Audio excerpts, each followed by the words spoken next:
Once again, we bring you greetings in the name of Christ Jesus our Lord, whom we have chosen to call in this program as the Word of God. இந்த கருத்தரங்கிலே தேவனுடைய வார்த்தை என்று அழைக்கும் நம்முடைய ஆண்டவரும் இரட்சகருமாகிய கிறிஸ்து இயேசுவின் நாமத்திலே மற்றும் ஒரு முறை உங்களுக்கு வாழ்த்துதல் கூறுகிறோம். Praise God for bringing us to the second day program of this 3-day Sound Doctrine Seminar 3.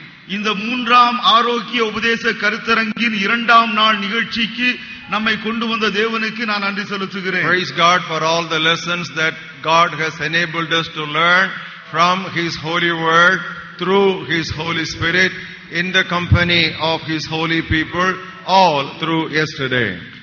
நேற்றைய தினம் முழுவதும் பரிசுத்த ஆவியானவருடைய துணையுடன் பரிசுத்த ஆவியானவருடைய ஐக்கியத்துடன் பரிசுத்த மக்களுடைய ஐக்கியத்துடன் தேவனுடைய வார்த்தையிலிருந்து கற்றுக் கொடுத்த தேவனுடைய பாடங்களுக்காக தேவனுக்கு நான் நன்றி செலுத்துகிறேன். The Bible says, to whom much is given, of him much shall be required. எவரிடத்திலே அதிகமாய் கொடுக்கப்படுகிறதோ அவரிடத்திலிருந்து அதிகமாய் கேட்கப்படும். So much the Lord loaded us with His benefits from His word yesterday.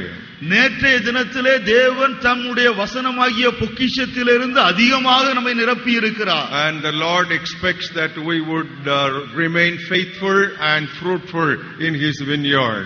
தேவனுடைய திராட்சை தோட்டத்திலே நாம் பலன் உள்ளவர்களாகவும் கனி உள்ளவர்களாய் இருப்போம் என்று தேவன் எதிர்பார்க்கிறார். I am sure you all had a good night's rest in spite of all the inconveniences of being away from your sweet home. உங்களுடைய சொந்த வீட்டில் இருந்து தூரமாய் இருக்கிற அசௌகரியத்தின் மத்தியிலும் நீங்க உங்கள் எல்லாருக்கும் ராத்திரியிலே நல்ல இளைப்பாறுதல் கிடைத்திருக்கும் என்று நான் நம்புகிறேன். That's a great challenge that is before us to once again get into the depths and treasures of God's word today. இந்த நாளிலும் தேவனுடைய வார்த்தையின் ஆழங்களுக்குள்ளாக கடந்து செல்ல நாம் முயற்சிப்பது நமக்கு முன்பே இருக்கிற ஒரு பெரிய சவால். Yesterday we had 4 sessions to study Bible doctrine. நேற்றைய தினம் 4 செஷன்களிலே நாம் வேதாகமத்திற்கு அடுத்த உபதேசங்களை குறித்து படித்தோம். Today, as I have already told you and outlined yesterday, we move on to the second major subject. இன்றைக்கு அடுத்த மிக முக்கியமான பாடத்திற்கு கடந்து செல்வோம். Hopefully we would cover this particular subject during the course of the 3 sessions of this day. இந்த நாளில் இந்த 3 பகுதிகளிலே இதை முடிக்க முயற்சிப்போம். Now the subject that is before us is Bible difficulties. நமக்கு முன்பாக இருக்கிற பாடம் வேதாகமத்தின் கடின பகுதிகள். Once again, Bible difficulties. வேதத்தின் கடின பகுதிகள். What does it mean? அப்படி என்றால் என்ன? Bible difficulties mean passages that we are not able to understand normally during our regular meditation and study. பொதுவாக சாதாரணமாக நம்முடைய அனுதின தியானத்திலும் வேத ஆராய்ச்சியிலும் நம்மால் புரிந்து கொள்ள முடியாத பகுதிகளை நாம் வேதத்தின் கடின பகுதிகள் என்று சொல்லுகிறோம். Such a possibility is not our imagination, but that is the outright confession of a senior apostle by name Peter in his second epistle. இது ஏனோ நம்முடைய கற்பனையிலே வந்ததல்ல. அப்போஸ்தலனாகிய பேதுருவும் அப்படிப்பட்ட ஒரு சூழமைவிலே இருந்தேன் என்பதை தன்னுடைய இரண்டாம் நிருபத்திலே சொல்லுகிறார். 2 Peter 3rd chapter verses 15 and 16. 2 பேதுரு 3வது அத்தியாயம் 15வது 16வது வசனங்கள்.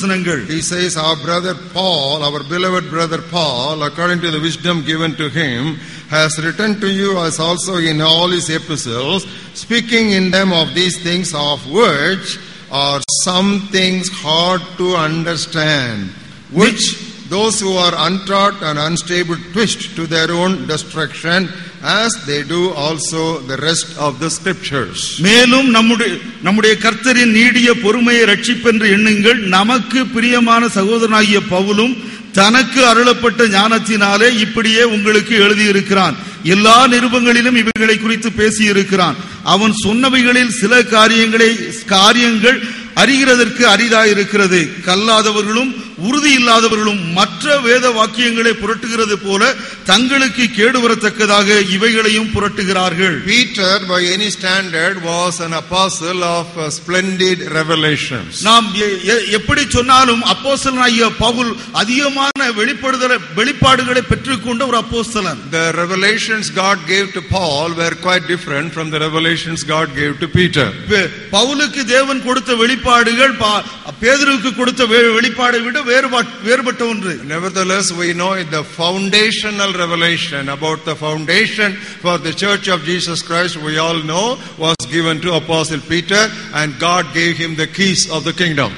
நமக்கு எல்லாருக்கும் தெரிந்திருக்கிறபடியே சபையின் அஸ்திவாரத்திற்கு தேவையான வெளிப்படுத்தலை தேவன் அப்போஸ்தலனாகிய பேதுருவுக்கு கொடுத்தார். சபையின் திறவுகோலை, அந்த அஸ்திவாரத்தின் திறவுகோலை அவன் கைகளிலே ஒப்படைத்தார். Even then, here Apostle Peter is very honest and humble enough to say that our brother, even our beloved brother Paul, in all his epistles has written certain things, and he acknowledges that certain things are hard to understand. அப்படி இருந்தும் இங்கே அப்போஸ்தலனாகிய பேதுரு மிகுந்த தாழ்மையுடனும் உண்மையுடனும் சொல்லுகிறார், நம்முடைய பிரியமான சகோதரனாகிய பவுலுக்கு தேவன் அருளின கிருபையின்படியே அவர் சில காரியங்களை எழுதியிருக்கிறார். அதில் சில காரியங்கள் நம்மில் சிலருக்கு விளங்க அரிதா இருக்கிறது என்று சொல்லுகிறார். And then he adds another statement in the same passage. அதே வாக்கியத்தில் இன்னொரு காரியத்தையும் சொல்லுகிறார்.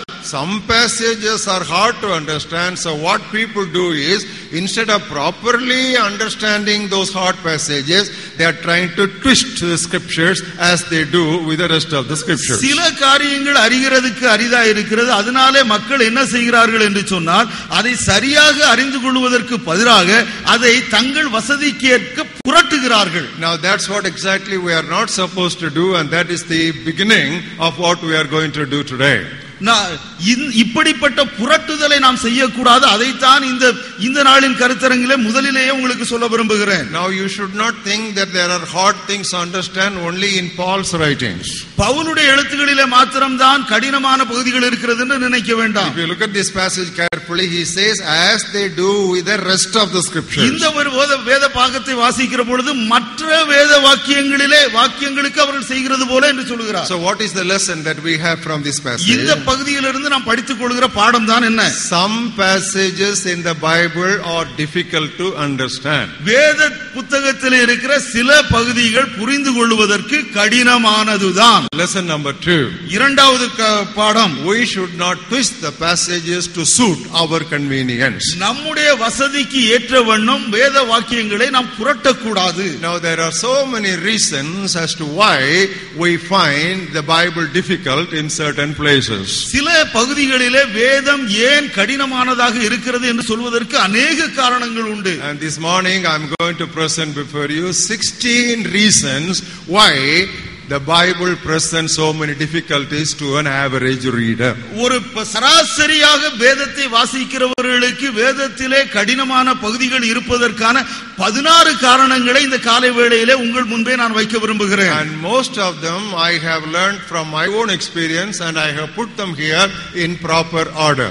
இவைகளில் அதிகமானவைகளை, பெரும்பாலானவைகளை நான் என்னுடைய அனுபவத்திலேயே நான் கற்றுக்கொண்டிருக்கிறேன். அதை சரியான வரிசை கிரமத்திலே அதை எழுதி உங்களுக்கு சொல்ல விரும்புகிறேன். Why we encounter Bible difficulties? வேதத்தில் கடினமான பகுதிகள் இருப்பது ஏன்? Number 1. முதலாவது காரணம், certain passages are understood only by growth and maturity. சில வசன பகுதிகளை வளர்ச்சி மற்றும் முதிர்ச்சியின் மூலமாக மாத்திரமே புரிந்து கொள்ள முடியும். I will explain it by illustrating it like this. இதை ஒரு உதாரணத்தோடு உங்களுக்கு சொல்ல விரும்புகிறேன். When you put your son or daughter in the first standard in the school, they give you a textbook. உங்களுடைய மகனையோ மகளையோ முதல் வகுப்பிலே பள்ளியிலே சேர்த்த உடனே அவளுக்கு ஒரு பாட புத்தகம் கொடுப்பார்கள். And when you put them in the 11th standard, there is another textbook. 11வது வகுப்பிலே மற்றொரு பாட புத்தகம். When he or she enters college, he or she gets another textbook. அவர்கள் கல்லூரிக்கு சென்ற பின்பு இன்னும் வேறு விதமான ஒரு பாட புத்தகம். When they go to PG class, it is still another textbook. அவர்கள் முதுகலை பட்டம் படிக்க செல்கிற பொழுது இன்னும் வேறு விதமான பாட புத்தகம். And when they go for doctoral studies, they still have so many reference books. அவர்கள் முனைவர் பட்டம் படிக்க முனையும் போது அவர்களுக்கு வேறு விதமான பாட புத்தகம். And when they go to postdoctoral level, they still have different kinds of books. அவர் முதுகலை முனைவர் பட்டம் படிக்க முயலும் பொழுது அவர்களுக்கு இன்னும் வித்தியாசமான பாட புத்தகம் இருக்கும். You don't give the postdoctoral book to a first standard student. அங்கே முதுகலை முனைவர் பட்டம் படிக்க விரும்புகிறவர்களுக்கு கையிலே கொடுக்கிற அதே பாட புத்தகத்தை முதலாம் வகுப்பு படிக்கிற பிள்ளையின் கையிலே நாம் கொடுப்பதில்லை. That is about our intellectual growth. இதுதான் நம்முடைய அறிவுக்குரிய வளர்ச்சி. And fortunately or unfortunately, in the spiritual life, whether you are 1 day old spiritual baby or 1 year old spiritual baby or 10-year-old spiritual child or 20-year-old spiritual youngster or 40-year-old spiritual elder, it is the same textbook. நல்லதுக்கோ கெட்டதுக்கோ தெரியாது, ஆனால் தேவனுடைய வார்த்தை தேவனுடைய வேத புத்தகம் என்பது அவருடைய ஆவிக்குரிய வாழ்க்கையிலே முதல் வருடத்தில் இருக்கிறவர்களுக்கும் 20ஆம் வருடத்தில் இருக்கிறவர்களுக்கும் 40வது வருடம் இருக்கிறவர்களுக்கும் ஏன் இன்னும் 60ஆம் வருடத்தில் இருக்கிறவர்களுக்கும் அதே பாட புத்தகம் தான். And that means if you understand everything in the first year, you have nothing left for the next year. முதலாவது ஆண்டிலே எல்லாவற்றையும் நீங்கள் புரிந்து கொண்டு விட்டால் இரண்டாவது ஆண்டிலே படிப்பதற்கு அறிந்து கொள்வதற்கு ஒன்றும் இருக்காது. So that same textbook follows you at different levels of your spiritual growth and maturity. உங்களுடைய ஆவிக்குரிய வெவ்வேறு வளர்ச்சியிலும் முதிர்ச்சியிலும் அதற்கு ஏற்ற வண்ணமாக அதே பாட புத்தகம் பயன்படுத்தப்படுகிறது. That's what Jesus told his disciples in John's Gospel 16th chapter. யோவான் 16வது அத்தியாயத்திலே ஆண்டவராகிய இயேசு கிறிஸ்து அதைத்தான் தன்னுடைய சீடர்களுக்கு சொல்லுகிறார். Look at the 12th verse. 16வது அத்தியாயம் 12th verse. 12வது வசனம். I still have many things to say to you, but you cannot bear them now. இன்னும் अनेக காரியங்களை நான் உங்களுக்கு சொல்ல வேண்டியதாக இருக்கிறது, அவைகள் நீங்கள் இப்பொழுது தாங்க மாட்டீர்கள். You are too young and you are too immature to understand that, so I will not reveal those things to you now. நீங்கள் இன்னும் இளைஞர்களாய் இருக்கிறீர்கள், முதிர்ச்சியற்றவர்களாய் இருக்கிறீர்கள், அதனாலே அதை நான் இப்பொழுது உங்களுக்கு வெளிப்படுத்த மாட்டேன். The same thing he said when he came to the disciples with that foot washing exercise. அந்த பாதங்களை கழுவுற இடத்திலே வருகிற பொழுதும் அதே விதமாக இயேசு கிறிஸ்து சொல்லுகிறதை பார்க்கிறோம். He started washing the feet of all his disciples. இயேசு கிறிஸ்து தன்னுடைய எல்லா சீடருடைய பாதங்களை கழுவ ஆரம்பித்தார். But when he came to Peter, Peter would not let Jesus wash his feet. ஆனால் பேதுருவிடத்தில் வந்த பொழுது பேதுரு இயேசு கிறிஸ்துவை தன்னுடைய கால்களை கழுவ அனுமதிக்கவில்லை. He said, Lord, are you washing my feet? அவன் சொல்றான், ஆண்டவரே நீர் என்னுடைய பாதத்தை கழுவுகிறீரா? And Jesus answered him in John 13 and verse 7. யோவான் 13வது அத்தியாயம் 7வது வசனத்திலே இயேசு அவனுக்கு பிரதியுத்தரமாக, Jesus answered and said to him, what I am doing to you, you do not understand now, but you will know after this. இயேசு அவனுக்கு பிரதியுத்தரமாக, நான் செய்கிறது என்னதென்று இப்பொழுது நீ அறியாய், இனிமேல் அறிவாய் என்றார். So in Christian life, in spiritual life, there are certain things that we will be able to understand only according to that level of growth and maturity. கிறிஸ்தவ வாழ்க்கையிலே நாம் சில காரியங்களிலே அதற்கேற்ற வளர்ச்சியும் முதிர்ச்சியும் அடையும் போதுதான் புரிந்து கொள்ள முடியும். Growth does not simply mean aging. Growth means walking in obedience to God. வளர்ச்சி என்கிறது வயதிலே வளர்வதல்ல, அது தேவனோடு இருக்கிற நடக்கையிலே வளர்வது. In other words, to what extent we obey God, to that extent God will reveal his truths to us. நாம் எந்த அளவிற்கு தேவனுக்கு கீழ்ப்படுகிறோமோ அந்த அளவிற்கு தேவன் தன்னுடைய உண்மையை சத்தியத்தை நமக்கு வெளிப்படுத்துவார். One day the lawyers and the scholars of Jesus' day in the Jewish religion came to him asking him a question. ஒரு நாளிலே இயேசு கிறிஸ்துவின் காலத்தில் இருந்த பண்டிதர்களும் வேதபாரகர்களும் இயேசு கிறிஸ்துவிடத்திலே வந்து ஒரு கேள்வியை கேட்டார்கள். Turn with me to book of Matthew 21st chapter. மத்தேயு 21வது அத்தியாயம். Now when he came into the temple, look at verse 23, as he was teaching, the people asked him, by what authority are you doing these things? 23வது வசனத்திலிருந்து, அவர் தேவாலயத்திலே வந்து உபதேசம் பண்ணுகையில் பிரதான ஆசாரியரும் ஜனத்தின் மூப்பரும் அவரிடத்தில் வந்து, நீர் எந்த அதிகாரத்தினாலே இவைகளை செய்கிறீர்கள் என்று கேட்டார்கள். Sometimes Jesus answered questions with answers, sometimes he answered questions with another question. சில நேரங்களிலே தேவன் இயேசு கிறிஸ்து கேள்விகளுக்கு பதில் கொடுத்தார், சில நேரங்களிலே கேள்விகளுக்கு மற்றொரு கேள்வியை கொடுத்தார். So Jesus answered and said to them, I will also ask you one thing, which if you tell me, then I will also tell you these things. இயேசு பிரதியுத்தரமாக, நானும் உங்களிடத்தில் ஒரு காரியத்தை கேட்கிறேன், அதை எனக்கு சொல்வீர்களானால் நானும் என்ன அதிகாரத்தினாலே இவைகளை செய்கிறேன் என்று உங்களுக்கு சொல்லுவேன். The baptism of John, where was it from heaven or from man? யோவான் கொடுத்த ஸ்நானம் தேவனால் உண்டாயிற்றா மனுஷரால் உண்டாயிற்றா? And they reasoned among themselves saying, if we say from heaven, he will then corner us saying, why then did you not believe him? அதற்கு அவர்கள் தேவனால் உண்டாயிற்று என்று சொல்வோமானால் பின்னையே அவனை விசுவாசிக்கவில்லை என்று நம்மை கேட்பார். But if we say from men, then he would say, we fear the multitude, for all though count John as a prophet. மனுஷரால் உண்டாயிற்று என்று சொல்லுவோமானால் ஜனங்களுக்கு பயப்படுகிறோம், எல்லாரும் யோவானை தீர்க்கதரிசி என்று எண்ணுகிறார்களே என்று தங்களுக்குள்ளே ஆலோசனை பண்ணி கொண்டார்கள். Jesus put these religious scholars in a tight corner. இங்கே இந்த மத பண்டிதர்களை இயேசு கிறிஸ்து ஒரு சிக்கலான நிலைக்கு கொண்டு போகிறார். You tell me, John's baptism, was it from heaven or from men?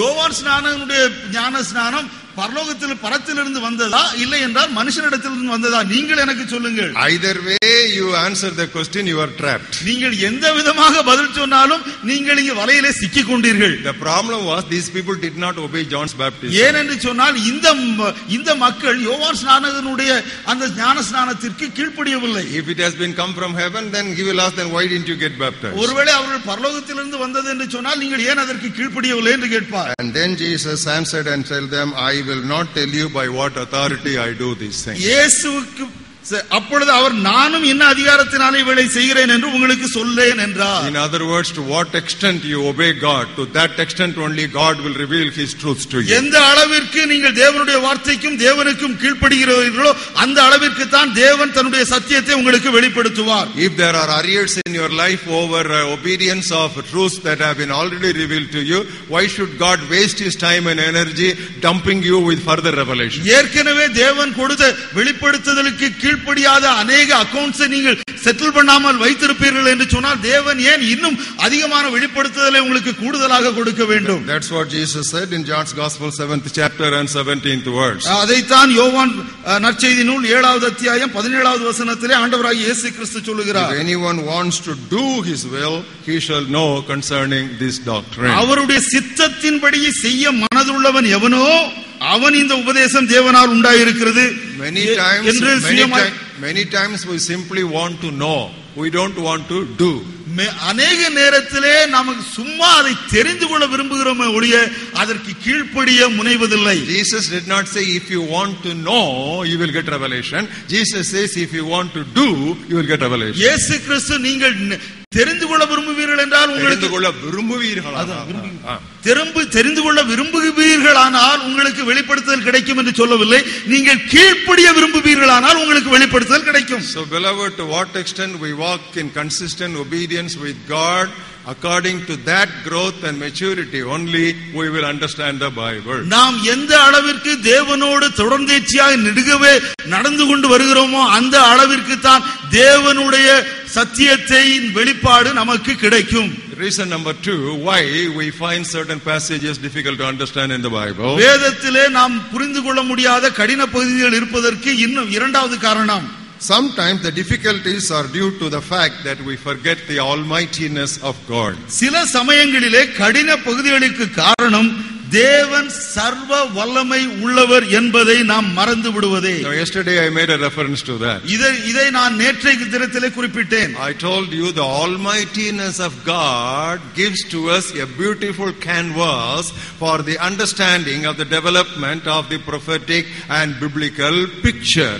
Do you remember that? ஆண்டவர் சர்வ வல்லமை உள்ளவர் என்பதை நாம் புரிந்து கொண்டால்தான் வேதத்திலே சொல்லப்பட்டிருக்கிற சத்தியங்களையும் தீர்க்கதரிசன சத்தியங்களையும் அறிந்து கொள்வதற்கு அது சரியான ஒரு பின்னணியை நமக்கு சித்தரித்து கொடுக்கும் என்று சொன்னேன். One day some Sadducees came to the Lord Jesus. ஒரு நாளிலே சதுசேயர்கள் சிலர் இயேசு கிறிஸ்துவிடத்திலே வந்தார்கள். And they had prepared a very difficult and a tough question for the master. ஆண்டவராகிய இயேசு கிறிஸ்துவிடத்திலே கேட்பதற்கு மிகவும் கஷ்டமான கடினமான ஒரு கேள்வியை தயார் செய்து வந்திருந்தார்கள். There was a man among us and he married a woman. எங்களுடைய மத்தியிலே ஒரு மனிதன் இருந்தான். அவன் ஒரு ஸ்திரியை விவாகம் செய்தான். Unfortunately the fellow had no child and he died. அந்த அவனுக்கு பிள்ளை இல்லாமல் அவன் மரித்து போனான். Then his brother married her. அவனுடைய சகோதரன் அவளை திருமணம் செய்தான். That fellow also did not have a child and he died. அவனுக்கும் பிள்ளை இல்லாமல் அவனும் மரித்தான். The same thing happened to the third brother. மூன்றாவது சகோதரனுக்கும் அதே நடந்தது. Fourth brother. நான்காவது சகோதரனுக்கும் அதே நடந்தது. ஐந்தாவது சகோதரனுக்கும் அது நடந்தது. ஆறாவது சகோதரனுக்கும் அதுவே நடந்தது. Seventh brother also had no child and he died. ஏழாவது சகோதரனுக்கும் பிள்ளை இல்லாமல் அவன் மரித்து போனான். Fortunately after that the woman also died. நல்லபடியாக அதற்கு பின்னதாக அந்த பெண்ணும் மரித்து போனாள். Otherwise, what twist and turn the story would have taken, we don't know. அப்படி இல்லை என்றால் அந்த கதைக்கு எப்படிப்பட்ட திருப்பங்கள் வந்திருக்குமோ நமக்கு தெரியாது. So they asked him a question.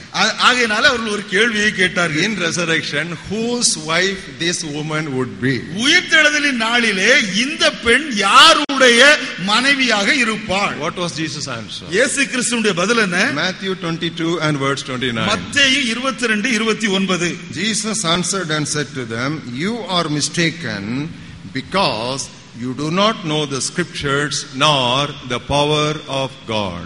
இயேசு அவர்களுக்கு பிரதியுத்தரமாக, நீங்கள் வேத வாக்கியங்களையும் தேவனுடைய வல்லமையையும் அறியாமல் தப்பான எண்ணம் கொள்கிறீர்கள். Beloved, understand this balance that you need to keep in all your biblical understanding. இதை நாம் சமநிலையிலே காத்துக்கொள்ள வேண்டியது அவசியம். நாம் வேதத்தை புரிந்து கொள்வதற்கு இந்த சமநிலை மிக முக்கியமானது. It is not enough if you academically again and again study the word of God. திரும்பவும் திரும்பவும் அறிவுபூர்வமாக தேவனுடைய வார்த்தையை படிப்பதினாலே எந்த பயனும் இல்லை. You should spiritually understand and appreciate the power of God also. நாம் ஆவிக்குரிய ரீதியிலே ஆண்டவருடைய சர்வ வல்லமையுள்ள தன்மையை நாம் புரிந்து கொள்ள வேண்டும். Word of God and Spirit of God should be kept in proper balance.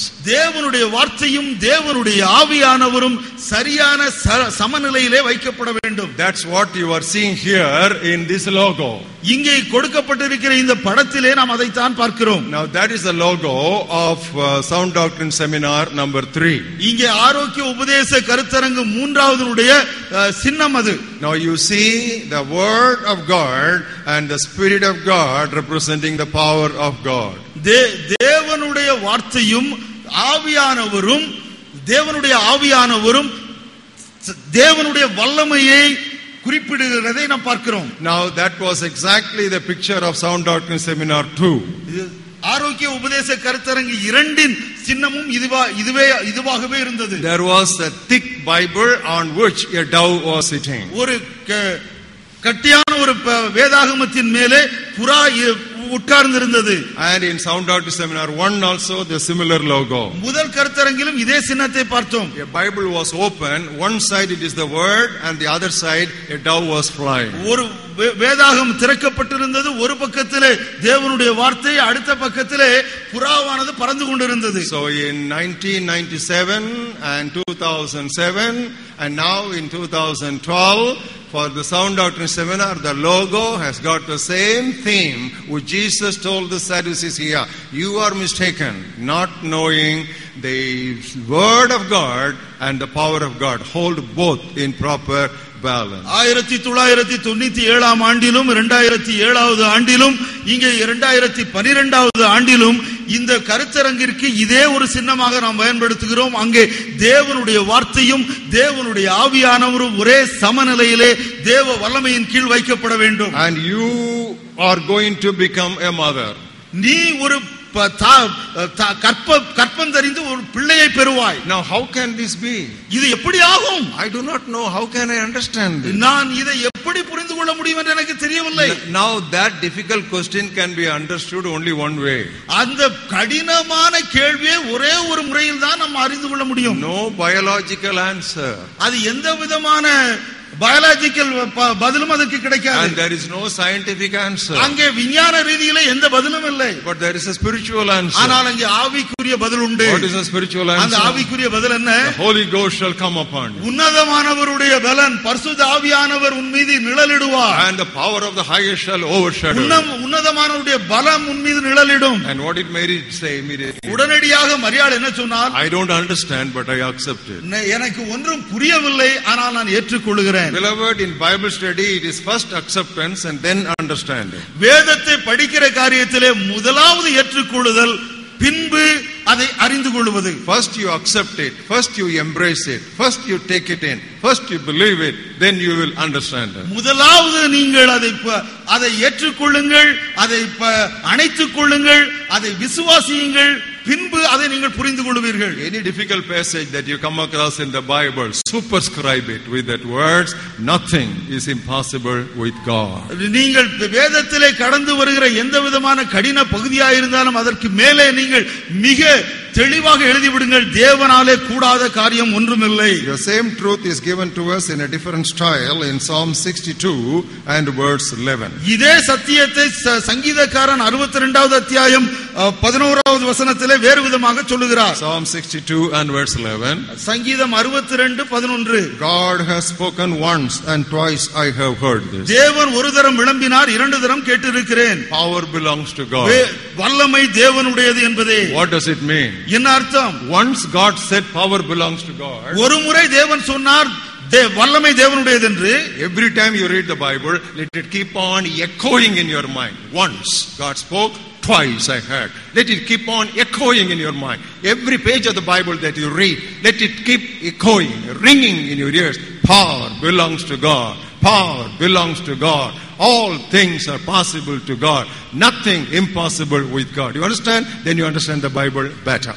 தேவன் ஒரு முறை சொன்னார் வல்லமை தேவனுடையது என்று சொல்லி, நாம் வேதத்தை வாசிக்கிற ஒவ்வொரு நேரத்திலும், வேதத்தை திறக்கிற ஒவ்வொரு நேரத்திலும் நமது பின்னணியிலே இந்த வல்லமை தேவனுடையது, தேவனால் கூடாதது ஒன்றுமில்லை, வல்லமை தேவனுடையது, தேவனால் கூடாதது ஒன்றுமில்லை, ஒன்றுமில்லை என்று சொல்லி அது திரும்ப திரும்ப பிரதிபலித்துக் கொண்டே இருக்க வேண்டும். Then you will find many puzzling passages opening up with a new meaning and understanding. அப்படி நாம் செய்வோம் என்றால் புதிராய் இருந்த வேத வசனங்களும் நமக்கு எளிதாக புரிய ஆரம்பிக்கும். What is the third reason why we find certain passages difficult in the Bible? நாம் வேத வாக்கியங்களிலே சில காரியங்களை கடினமாக கண்டுகொள்வதற்கு காரணம் என்ன?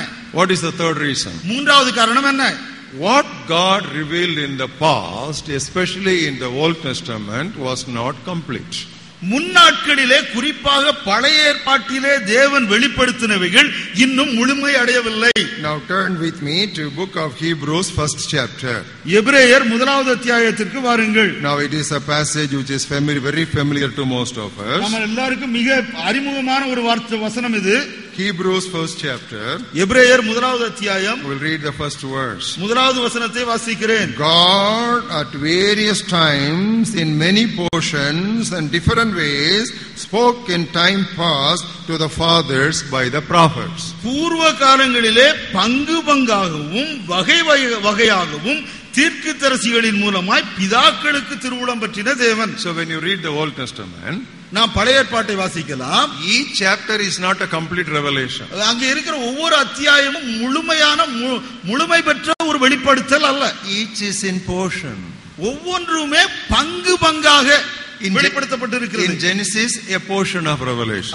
ஆதியாகமத்திலே வெளிப்படுத்துதலின் ஒரு பகுதி. And in the book of Exodus another aspect. அங்க யாத்திராகமத்திலே இன்னொரு பகுதி. So if you don't understand something in book of Exodus, you should understand that Exodus contains only a partial revelation of God under the old covenant.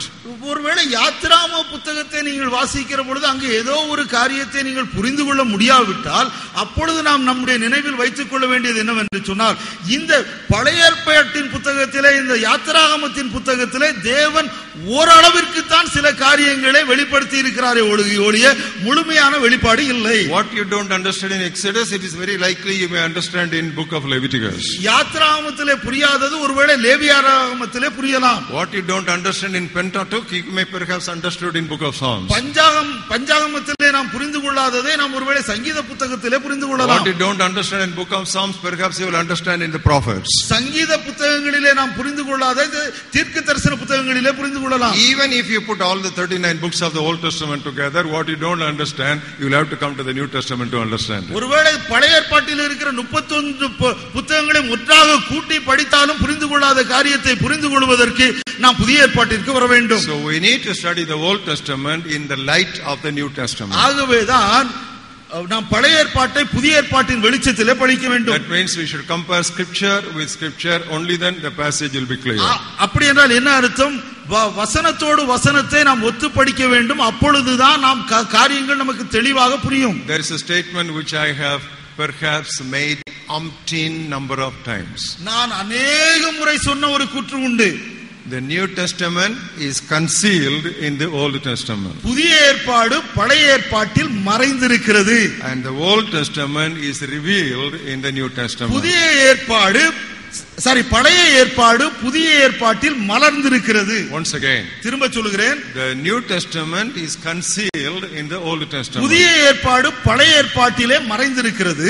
And the Old Testament is revealed in the New Testament. பழைய ஏற்பாடு புதிய ஏற்பாட்டிலே மலர்ந்திருக்கிறது, வெளியாக்கப்பட்டிருக்கிறது. I am going to take a simple example for this truth and explain to you. நான் இதற்கு ஒரு சின்ன எடுத்துக்காட்டை சொல்லி உங்களுக்கு நான் விளக்க விரும்புகிறேன். There are so many books for us in the New Testament quoting the Old Testament passages.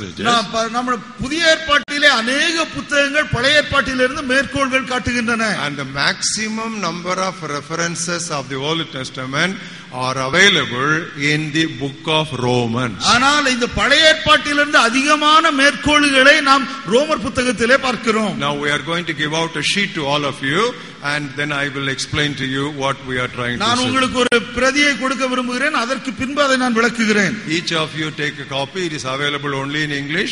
Each of you take a copy. ஒவ்வொருவரும் ஒரு பிரதியை எடுத்துக் கொள்ளுங்கள், ஆங்கிலத்தில் மாத்திரம் தான் இருக்கிறது. Just have a look at this beautiful chart. It's one of the excellent charts I have come across on comparison of Old and New Testament passages. பழைய ஏற்பாட்டு புதிய ஏற்பாட்டு ஒப்புமை ஒப்பிட்டு பார்ப்பதிலே நான் இதுவரைக்கும் கண்டிருப்பதிலே மிக சிறந்த ஒரு பட்டியல் இது. Now you will find when you have some leisure, you try to count how many books of the Old Testament are quoted in this single book. ஒருவேளை உங்களுக்கு ஒரு நேரம் கிடைக்கிற பொழுது இந்த ஒரு புத்தகத்திலே மாத்திரம் பழைய ஏற்பாட்டிலே இருந்து பழைய ஏற்பாட்டு புத்தகங்களிலே எத்தனை புத்தகங்களிலிருந்து மேற்கோள் காட்டப்பட்டிருக்கிறது என்று குறிப்பிடவும். And you will find 17 Old Testament books are quoted in this single book of the New Testament. இந்த ஒரே புத்தகத்திலே புதிய ஏற்பாட்டின் இந்த ஒரே புத்தகத்திலே பழைய ஏற்பாட்டின் 17 புத்தகங்களிலிருந்து மேற்கோள் காட்டப்பட்டிருப்பதை கண்டுபிடிப்பீர்கள். You look at page number 1, there you find Romans 1, 2, 3, 4, but you find 5 and 6 left out. நீங்கள் முதலாவது பக்கத்தை பார்ப்பீர்கள் என்று சொன்னால் ரோமர் 1, 2, 3, 4 வரைக்கும் பார்க்கலாம். ஆனால் 5 அங்கு இல்லை, 6 இல்லை.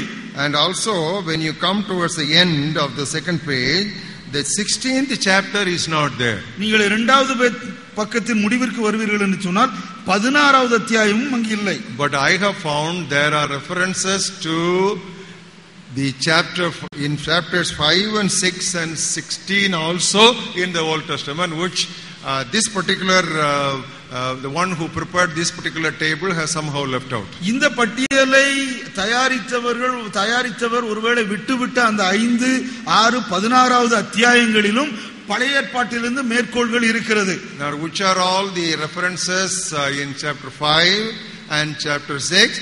You find it out. 5வது அத்தியாயத்திலும் 6வது அத்தியாயத்திலும் இருக்கிற குறிப்பு வசனங்களை நீங்கள் கண்டுபிடியுங்கள். So that you take as a home assignment. அது உங்களுக்கு ஒரு வீட்டு பாடம். But when you come to the 16th chapter, very interesting. ஆனால் 16வது அத்தியாயத்திற்கு நாம் வருகிற பொழுது மிக சுவாரஸ்யமான ஒன்றை பார்க்கிறோம். You find in verse 26. 26வது வசனத்திலே பார்க்கிறோம், தமிழிலே 25வது வசனம். Now has been made manifest by the prophetic scriptures, has been made known to all nations according to the commandment of the everlasting God for obedience to the faith. ஆதி காலம் முதல் அடக்கமாயிருந்து இப்பொழுது தீர்க்க தரிசன ஆகமங்களினாலே அநாதி தேவனுடைய கட்டளையின்படி வெளியரங்கமாக்கப்பட்டதும் சகல ஜாதிகளும் விசுவாசத்திற்கு கீழ்ப்படியும்படிக்கு அவர்களுக்கு அறிவிக்கப்பட்டதுமாயிருக்கிற ரகசியத்தை வெளிப்படுத்துகிறதான இயேசு கிறிஸ்துவை பற்றிய பிரசங்கமாகிய என் சுவிசேஷத்தின்படியே உங்களை சிறப்படுத்த வல்லவரும். So you say they take all the scriptures, prophetic scriptures together. அங்கே இருக்கிற எல்லா தீர்க்க தரிசன வசனங்களையும் வேத வாக்கியங்களையும் ஒன்றாக இணைத்து கூட்டி எடுத்து. So for scriptures the name that is given here is prophetic scriptures. இங்கே வேத வாக்கியங்களுக்கு கொடுக்கப்பட்டிருக்கிற பெயர் தீர்க்க தரிசன ஆகமங்கள். So Romans 16, the last chapter, ends with a summary of all the prophetic references in the Old Testament. ரோமர் புத்தகத்தின் கடைசி அத்தியாயம் எல்லா தீர்க்க தரிசன ஆகமங்களின் சுருக்கத்தை அங்கே சொல்லுகிறது. If you take each of these references and you study, your spirit will begin to dance within you and your mind also will have several layers of darkness thrown away. நீங்கள் இந்த ஒவ்வொரு அத்தியாயத்தையும் எடுத்து நீங்கள் படிப்பீர்கள் என்று சொன்னால் உங்களுடைய ஆவியானவர், உங்களுக்குள்ளே இருக்கிற ஆவியானவர் உங்களுக்குள்ளே களிகூர்ந்து நடனமாடுவார். உங்களுடைய நீங்கள் புரிந்து கொள்ளாத அநேக காரியங்களும் புரிய தொடங்கும். Now that's why I always introduce a book like this, Treasury of Scripture Knowledge. Treasury of Scripture Knowledge என்ற இந்த புத்தகத்தை நான் எப்பொழுதுமே அறிமுகப்படுத்துகிறேன். This is a book to study Scripture with Scripture. இது வேத வசனத்தை வேத வசனத்தோடு ஒப்பிட்டு படிக்க உதவும் ஒரு புத்தகம். Now in normal reference Bibles you will have only 3 or 4 references for each verse. நீங்கள் ஒரு சாதாரணமான ஒத்த வாக்கிய வேதாகமத்தில் ஒரு வசனத்திற்கு மிஞ்சி போனால் 2-3 ஒத்த வாக்கியங்களை பார்க்கலாம். But here in the order of the scriptures for every verse 15, 20, some passages 25, 30 references for a single verse. Now that is why this is called treasury. இந்த ட்ரெஷரி என்கிற இந்த புத்தகத்திலே நீங்கள் பார்ப்பீர்கள் என்று சொன்னால் ஒரு வசனத்திற்கு 15, 20, இன்னும் 25 இன்னும் அதிகமான வசனங்களை பார்க்கலாம். ஆகவேதான் இதை நம் ட்ரெஷரி என்று அவர்கள் அழைக்கிறார்கள். That is why R.A. Torrey, that great saint of God, in all his revival ministries and Bible teaching, he very much recommended this particular book. It's one of the old time classics. ஒருவேளை அந்த எழுப்புதல் பிரசங்கியான R.A. Torrey, அதனாலே தான் அவர் எங்கே பிரசங்கம் பண்ணினாலும் எங்கே கற்றுக் கொடுத்தாலும் அங்கே இந்த scripture treasury of scripture knowledge என்கிற இந்த புத்தகத்தை அறிமுகப்படுத்துகிறார். இது கடந்த காலத்தில் இருந்த மிக சிறப்பான ஒரு புத்தகம். The fourth reason why we face or encounter difficulties in biblical passages, நாம் வேதத்தை படிப்பதிலே கடின பகுதிகள் இருப்பதற்கு மற்றொரு காரணம் என்ன? We don't understand Bible prophecy if we forget the central figure Jesus Christ. வேதாகமத்தின் மைய புருஷனாகிய இயேசு கிறிஸ்துவை நாம் மறந்துவிட்டால் வேதத்தை புரிந்து கொள்ள முடியாது. Because if you call the Bible, the entire Bible, as the drama of redemption, the hero of the drama is the Lord Jesus Christ. நாம் முழு வேதாகமத்தையும் மீட்பின் நாடகம் என்று சொல்வோம் என்று சொன்னால் அந்த நாடகத்தின் கதாநாயகன் நம்முடைய ஆண்டவராகிய இயேசு கிறிஸ்து. Look at the words of rebuke of the Lord Jesus Christ in John's Gospel, 5th chapter. யோவான் 5வது அத்தியாயம் 39வது 40வது வசனத்திலே அங்கே அவர் கொடுக்கிற கடிந்துரையரை பாருங்கள். Now many times we misquote that passage. அதை நாம் அநேக நேரத்திலே தவறாக பயன்படுத்துகிறோம். But here is the right meaning of that passage. அந்த பகுதிக்கு அந்த வசன பகுதிக்கு சரியான அர்த்தத்தை நாம் இங்கே பார்க்கலாம். John 5:39 and 40. யோவான் 5:39-40. You search the scriptures. நீங்கள் வேத வாக்கியங்களை ஆராய்ந்து பாருங்கள். Now that is the Tamil translation, but that is a wrong translation. அது தமிழ் மொழியாக்கம், அது தவறான ஒரு மொழியாக்கம். It does not say search the scriptures, but it says you are searching the scriptures. நீங்கள் வேதத்தை ஆராய்ந்து பார்க்கிறீர்கள். You are searching. நீங்கள் ஏற்கனவே வேதத்தை ஆராய்ந்து பார்த்து கொண்டிருக்கிறீர்கள். That means the people who are listening to this message were very accustomed to the Old Testament scripture. அப்படியானால் இந்த ஒரு ஆண்டவருடைய செய்தியை கேட்டுக்கொண்டிருக்கிற மக்களுக்கு பழைய ஏற்பாடு நன்றாக தெரிந்திருக்கும். Why do you search the scripture? நீங்கள் எதற்காக வேத வாக்கியங்களை ஆராய்ந்து பார்க்கிறீர்கள்? You think you have eternal life. You think you have got some blessing in it. இதில இருந்து ஏதோ ஒரு ஆசீர்வாதம் இருக்கிறது, உங்களுக்கு நித்திய வாழ்வு இருக்கிறது என்று நீங்கள் நம்புகிறீர்கள். But what you don't understand, ஆனால் உங்களுக்கு புரியாதது என்ன தெரியுமா? You don't realize they actually testify about me. ஆனால் அவைகள் என்னை குறித்து சாட்சி கொடுக்கிறது என்பதை நீங்கள் புரியவில்லை. You are studying the Old Testament. நீங்கள் பழைய ஏற்பாட்டை வாசிக்கிறீர்கள், படிக்கிறீர்கள். You are searching the scripture. நீங்கள் வேத வாக்கியங்களை ஆராய்ந்து பார்க்கிறீர்கள். உண்மைதான். Because you think there is some blessing in studying the Bible. ஏனென்று சொன்னால் இந்த வேத புத்தகத்தை படிப்பதனாலே ஆசீர்வாதம் உண்டு என்று நீங்கள் எண்ணுகிறீர்கள். What you don't realize, ஆனால் நீங்கள் புரிந்து கொள்ளாத அறிந்து கொள்ளாத ஒன்று என்ன தெரியுமா? You don't understand that all these things testify about me. ஆனால் இவைகள் எல்லாமே என்னை குறித்து தான் சாட்சி கொடுக்கிறது என்பதை நீங்கள் புரிந்து கொள்ளவில்லை. You want life, உங்களுக்கு நித்திய ஜீவன் வேண்டும். You want blessing, உங்களுக்கு ஆசீர்வாதம் வேண்டும். But 40th verse Jesus says, 40வது வசனத்தில் இயேசு கிறிஸ்து சொல்கிறார், but you are not willing to come to me for life. அப்படி இருந்தும் உங்களுக்கு ஜீவன் உண்டாகும்படி என்னிடத்திலே வர உங்களுக்கு மனதில்லை. You want the Old Testament study minus Jesus Christ. நீங்கள் இயேசு கிறிஸ்துவை வெளியே விட்டு பழைய ஏற்பாட்டை படிக்க முயற்சிக்கிறீர்கள். That was the problem of these Jewish rabbis and scholars who were with the 39 books of the Old Testament. பழைய ஏற்பாட்டின் 39 புத்தகங்களிலும் மிகவும் தேறினவர்களாயிருந்த அந்த காலத்து யூத வேத பண்டிதர்களுடைய பிரச்சனை இதுதான். Beloved, the scriptures cannot be understood. Let it be Genesis or Lamentations or Malachi or Matthew or Romans or Revelation. Let it be any part of the scripture. Without any reference to Jesus Christ, that particular passage cannot be properly understood.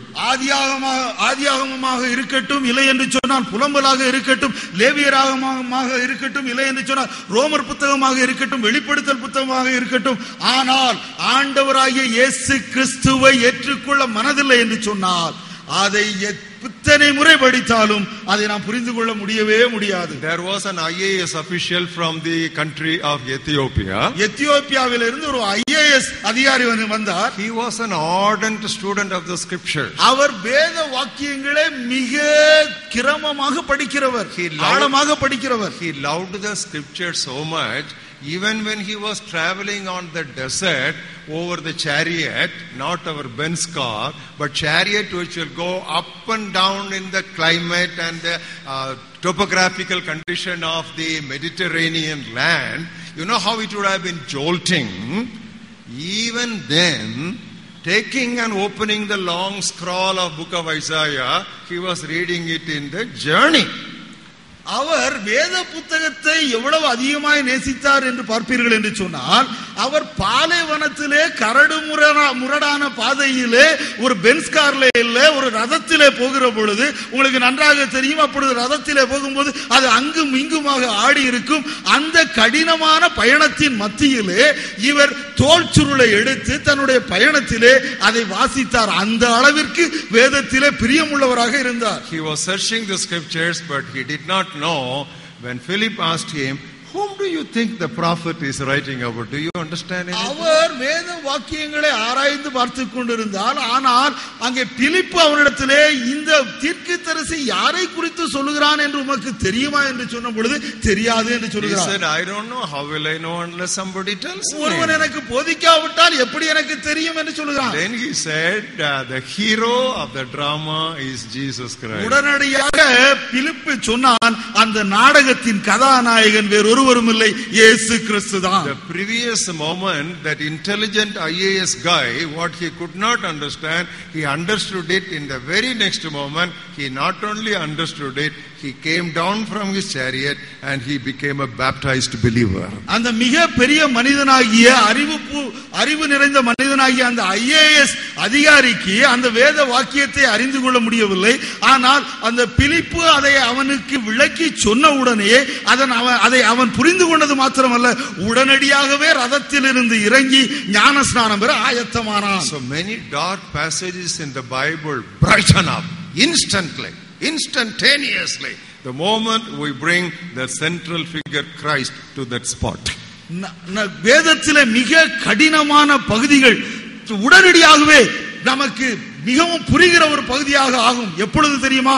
ஆண்டவராகிய இயேசு கிறிஸ்துவை எப்பொழுது மைய புருஷராக நாம் அங்கே வைக்கிறோமோ அப்பொழுது அது ஆகும். In the summer study programs of 77, 78, 79 and also in 84, I have thoroughly taught this subject and I have given you lists of Christ in every one of the 66 books of the Bible. 1977, 78, 79 மற்றும் 84 ஆண்டுகளிலே நடந்த வேநீர் கால வேத பாட திட்டங்களிலே இதை மிக விவரமாக விளக்கமாக சொல்லி ஒவ்வொரு புத்தகத்திலும் எப்படி இயேசு கிறிஸ்து மைய புருஷராக இருக்கிறார் என்பதை நான் காட்டியிருக்கிறேன். Turn with me to a warning in book of Revelation 19th chapter. வெளிப்படுத்தல் 19வது அத்தியாயத்தில் இருக்கிற ஒரு எச்சரிப்புக்கு என்னோடு கூட வாருங்கள். Look at the 10th words and read the last line. 19வது அத்தியாயத்தின் 10வது வசனத்தின் பின்பகுதி. The testimony of Jesus is the spirit of prophecy. இயேசுவை பற்றின சாட்சி தீர்க்க தரிசனத்தின் ஆவியாய் இருக்கிறது. When was this statement made? இந்த ஒரு கூற்று எப்பொழுது கூறப்பட்டது? There was John, he was a relentless witness for the gospel and he was banished to a barren island of Patmos. இங்கே தேவனுடைய நற்செய்திக்கு மிகவும் தீவிரமான ஒரு சாட்சியாய் இருந்த யோவான் இப்பொழுது நாடு கடத்தப்பட்டவராக பத்மு தீவிலே இருக்கிறார். நிரப்பினான். And God flooded him with revelations of the end times. ஆண்டவர் அவனை எதிர்காலத்தை குறித்த கடைசி காலத்தை குறித்த வெளிப்பாடுகளினாலே நிரப்பினார். So many pictures were drawn before his mind. அவனுடைய மனதிற்கு முன்பாக अनेक படங்கள் சித்தரிக்கப்பட்டன. And then it was an angel, a powerful angel who was giving him that understanding. அதை புரிந்து கொள்ளும்படியாக அவனுக்கு உதவி செய்ய அங்க ஒரு தேவதூதன் வருகிறான். But he made a mistake. He made a mistake. அங்க அவன் ஒரு தவறு செய்தான். What mistake did he commit? அவன் செய்த தவறு என்ன? He forgot the central figure of all that prophecy. அந்த எல்லா தீர்க்க தரிசனத்தின் மைய புருஷனை மறந்து விட்டான். He forgot the spirit. Spirit means essence, the essence of all prophecy. அந்த எல்லா தீர்க்க தரிசனத்தின் சாராம்சத்தை சத்தை அவன் மறந்து விட்டான். How do I say he forgot it? அதை மறந்து விட்டான் என்று எப்படி சொல்கிறேன்? Because he forgot it only, he fell down to worship that angel.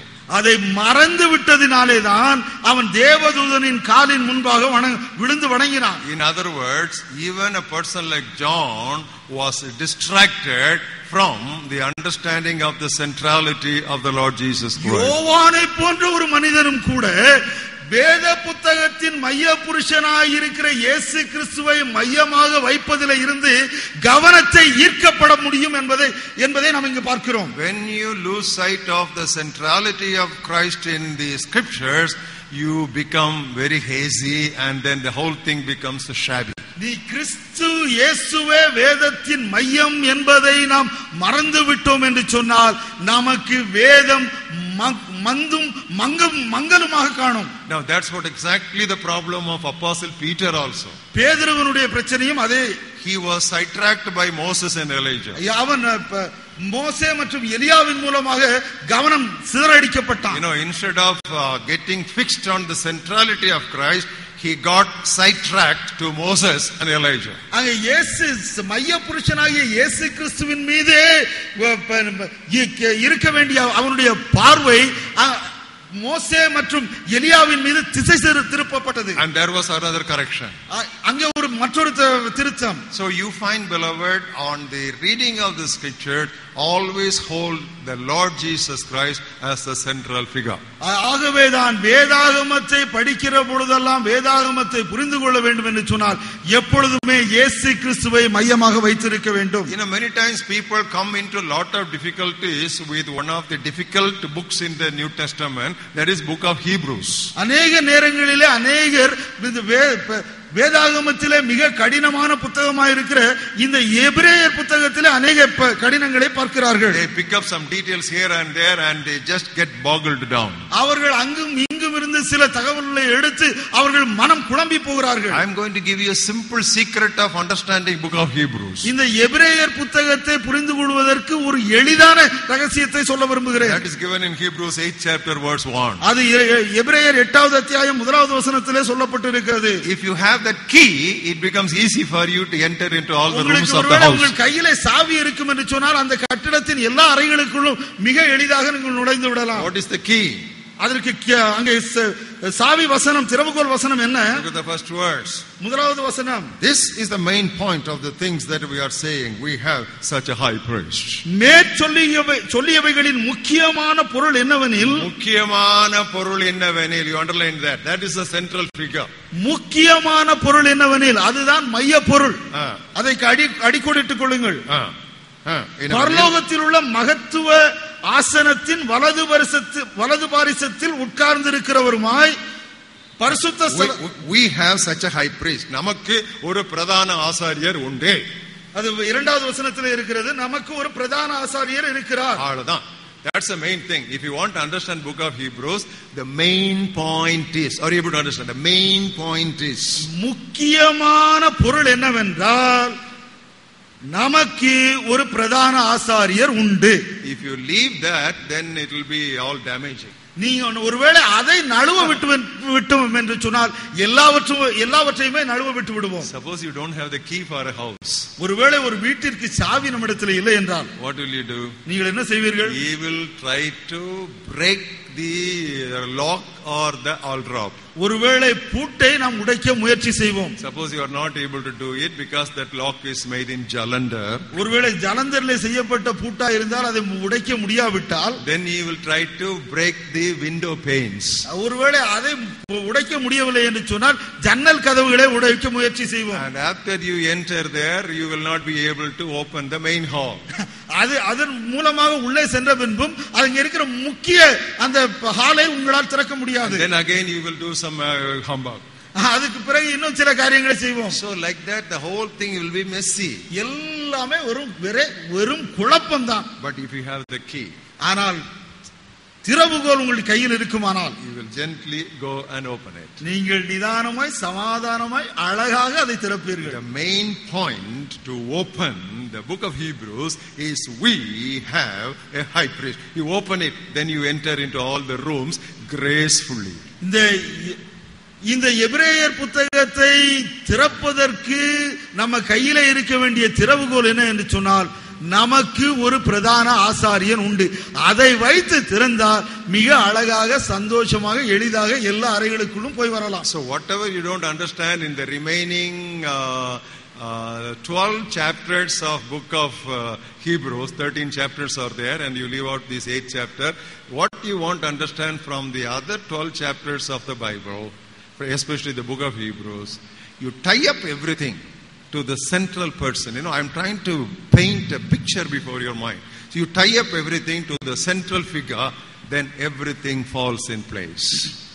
எபிரேயர் புத்தகத்திலே 13 அத்தியாயங்கள் இருக்கிறது. இந்த 8வது அத்தியாயத்தை விட்டுவிட்டு இன்னும் 12 அத்தியாயத்தை நீங்கள் புரிந்து கொள்ள வேண்டும் என்று சொன்னால், நீங்கள் எல்லாவற்றையுமே நமக்கு ஒரு பிரதான ஆசாரியன் உண்டு என்ற அந்த மைய பொருளின் மீது கருத்தா இருந்தால் எல்லாவற்றையும் எளிதாக அறிந்து கொள்ளலாம், புரிந்து கொள்ளலாம். So don't try to understand the drama or the plot without getting stuck with the hero.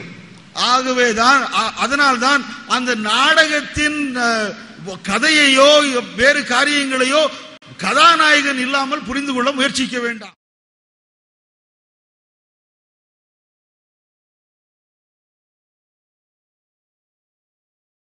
And the reason number 5 why we encounter difficulties. ஐந்தாவது காரணம், we usually take a scripture text out of its context. நாம் பொதுவாக வேத வாக்கியங்களில் இருந்து ஒரு வசனத்தை மாத்திரம் அதனுடைய சூழமைவில் இருந்து வெளியே எடுத்து விடுகிறோம். Taking a text out of context will always misguide us. ஒரு வசனத்தை அதன் சூழமைவில் இருந்து வெளியே எடுப்பது நம்மை தவறுக்கு வழிநடத்தும். Everything God found, what he created was good. தேவன் தான் சிருஷ்டித்த எல்லாவற்றையும் நல்லது என்று கண்டார். Only thing he did not find good. ஒரே ஒரு காரியத்தை மட்டும் அவர் நல்லது என்று பார்க்கவில்லை. It is not good for man to be alone. மனுஷன் தனிமையா இருப்பது நல்லதல்ல என்று சொல்லுகிறார். In the same way, it is not good for any Bible words to be taken alone. இதே வண்ணமாக எந்த ஒரு வேத வசனத்தையும் நாம் தனியாக எடுத்து புரிந்து கொள்ள முயற்சிக்க கூடாது. You should find out who is the other pair, who is the other partner. You should find out. அந்த வசனத்திற்கு அடுத்த ஜோடி யாரு என்பதை நாம் கண்டுபிடிக்க வேண்டும். Now that's what the Bible says in book of Isaiah 34th chapter. அதைத்தான் ஏசாயா 34வது அத்தியாயத்திலே நாம் வாசிக்கிறோம். Now these are all familiar verses to you, but I am all putting them in a proper order. இது எல்லாம் நமக்கு மிகவும் அறிமுகமான வார்த்தைகள், ஆனால் அதை சரியான கிரமத்திலே நான் உங்களுக்கு சொல்லுகிறேன். Isaiah 35 and verse 34 and verse 16. ஏசாயா 34:16. Search from the book of the Lord and read. கர்த்தருடைய புத்தகத்திலே தேடி வாசியுங்கள். Not one of these shall fail. இவைகளில் ஒன்றும் குறையாது. No one shall lack her mate. இவைகளில் ஒன்றும் ஜோடில்லாதிராது. I was talking about man not to be alone. Here the God himself says you should find a mate for every verse. நான் மனுஷன் தனிமையா இருப்பது நல்லதல்ல என்று சொன்னேன். இங்கே வேத வசனமே சொல்லுகிறது ஒவ்வொரு வசனத்திற்கும் ஜோடியை கண்டுபிடிக்க வேண்டும் என்று. And is it possible? அது சாத்தியமா? It is possible. அது சாத்தியம்தான், அது கூடும். How is it possible? அது எப்படி சாத்தியமாகும்? The second portion of that verse gives the explanation. அது இரண்டாவது அந்த வசனத்தின் இரண்டாவது பகுதி அதை சொல்லுகிறது, அதற்கு விளக்கம் கொடுக்கிறது. My mouth has commanded it and his spirit will gather it. அவருடைய வாய் இதை சொல்லிற்று, அவருடைய ஆவி அவைகளை சேர்க்கும். It is possible. அது சாத்தியம், அது கூடும். God said for every word there is a mate word, there is a partner words. ஆண்டவர் சொல்லுகிறார் ஒவ்வொரு வசனத்திற்கும் ஒரு ஜோடி வசனம் இருக்கிறது. Is it possible? அது கூடுமா, அது சாத்தியமா? Yes. ஆம். Because God said it. ஏனென்றால் அது தேவன் சொல்லி இருக்கிறார். How is it possible? அது எப்படி சாத்தியமாகும்? My spirit shall gather it, bring them together. என்னுடைய ஆவி அவைகளை ஒன்றாக கூட்டி சேர்க்கும். This is where, beloved, the reference Bibles are useful. இங்கேதான் குறிப்பு வசன ஒத்த வசன வேத புத்தகம் நமக்கு உதவியாக இருக்கும். I have introduced to you many reference Bibles, so I don't want to repeat it now. நான் உங்களுக்கு अनेक ஒத்த வாக்கிய வேதாகமங்களை அறிமுகம் செய்திருக்கிறேன், அதை திரும்பவும் செய்ய விரும்பவில்லை. Some Bibles have got central column reference and some Bibles have marginal reference. சில வேதாகமங்களிலே நடுவிலே அங்கே ஒத்த வாக்கியங்கள் இருக்கிறது, சில வேதாகமங்களிலே மார்ஜினிலே அதை நாம் பார்க்கலாம். When you read your Bible, please turn to those references and you find a whole new arena opens up for you. நீங்கள் வேதத்தை வாசிக்கிற பொழுது தயவு செய்து அந்த ஒத்த வாக்கியத்தையும் எடுத்து வாசித்து பாருங்கள். அப்பொழுது அந்த வசனத்தை மிக புதிதான ஒரு கோணத்திலே நீங்கள் புரிந்து கொள்வீர்கள். Don't stop with reading it is written. எழுதி இருக்கிறதை மாத்திரம் அப்படியே எழுதி இருக்கிறதே என்பதில் நிறுத்தாதீர்கள். எழுதி இருக்கிறதே என்பதில் நிறுத்தாதீர்கள். Try also to find out what is also written. இப்படியும் எழுதி இருக்கிறதே என்பதற்கு கடந்து வாருங்கள். See, that's important. You take what is written and try to find out what is also written and bring them together, then it will be good. Otherwise it will not be good. எழுதி இருக்கிறது என்பதை நீங்கள் பாருங்கள், அதோடு கூட இப்படியும் எழுதி இருக்கிறதே என்பதையும் சேர்த்து பார்ப்பீர்கள் என்று சொன்னால் அது உங்களுடைய புரிந்து கொள்ளுதலுக்கு உதவியாய் நன்மையாய் இருக்கும். The sixth reason why we normally encounter difficulties in biblical understanding. நாம் வேதத்தின் கடின பகுதிகளை அறிந்து கொள்ள முடியாமல் இருப்பதற்கு இருக்கிற ஆறாவது காரணம், even though we may read the written word of God in black and white, நாம் வேதத்திலே தேவன் எழுதி இருக்கிற அந்த வார்த்தைகளை நாம் அப்படியே வாசித்தாலும், in black and white as it is a printed form, நாம் எப்படி அச்சிடப்பட்டிருக்கிறதோ அப்படியே நாம் வாசித்தாலும், revelation from the Bible should ultimately come as a revelation from God. வேதத்தில் இருக்கும் வெளிப்படுத்துதல் முடிவாக தேவனிடத்திலிருந்து வந்த வெளிப்படுத்தலாக நமக்கு இருக்க வேண்டும்.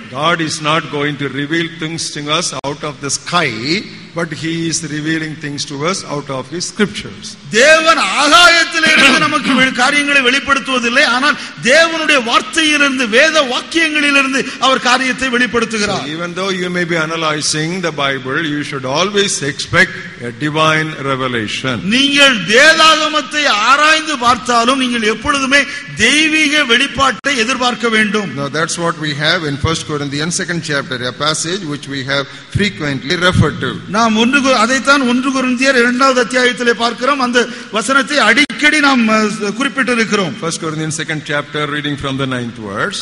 2வது அத்தியாயம் 9வது வசனம் முதல், Eye has not seen nor ear heard nor have entered in the heart of man the things which God has prepared for those who love him.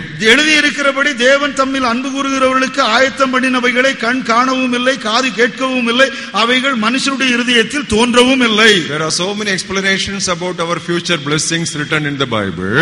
நம்முடைய எதிர்கால ஆசீர்வாதங்களை குறித்து அநேக காரியங்கள் வேதத்தில் எழுதப்பட்டிருக்கிறது. That may reach our mind, but in order that it may get down to our heart, another step is important. அது ஒருவேளை நம்முடைய மனதை தொடலாம், ஆனால் அது நம்முடைய இருதயத்தை தொடுவதற்கு இன்னொரு படி அவசியம். That's what is explained in verse 12. அதைத்தான் 12வது வசனத்திலே வாசிக்கிறோம். Now we have received not the spirit of the world, but the Spirit who is from God, that we might know the things that have been freely given to us by God.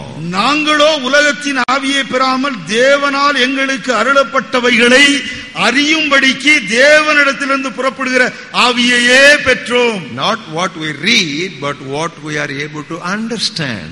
நாம் எதை வாசிக்கிறோம் என்பதல்ல, ஆனால் எதை புரிந்து கொள்கிறோம் என்பதுதான் காரியம். That is why it is necessary at any point of time in your life. You might have read the Bible umpteen number of times. Every time you open the Bible, your heart should open up a prayer. You know what it is?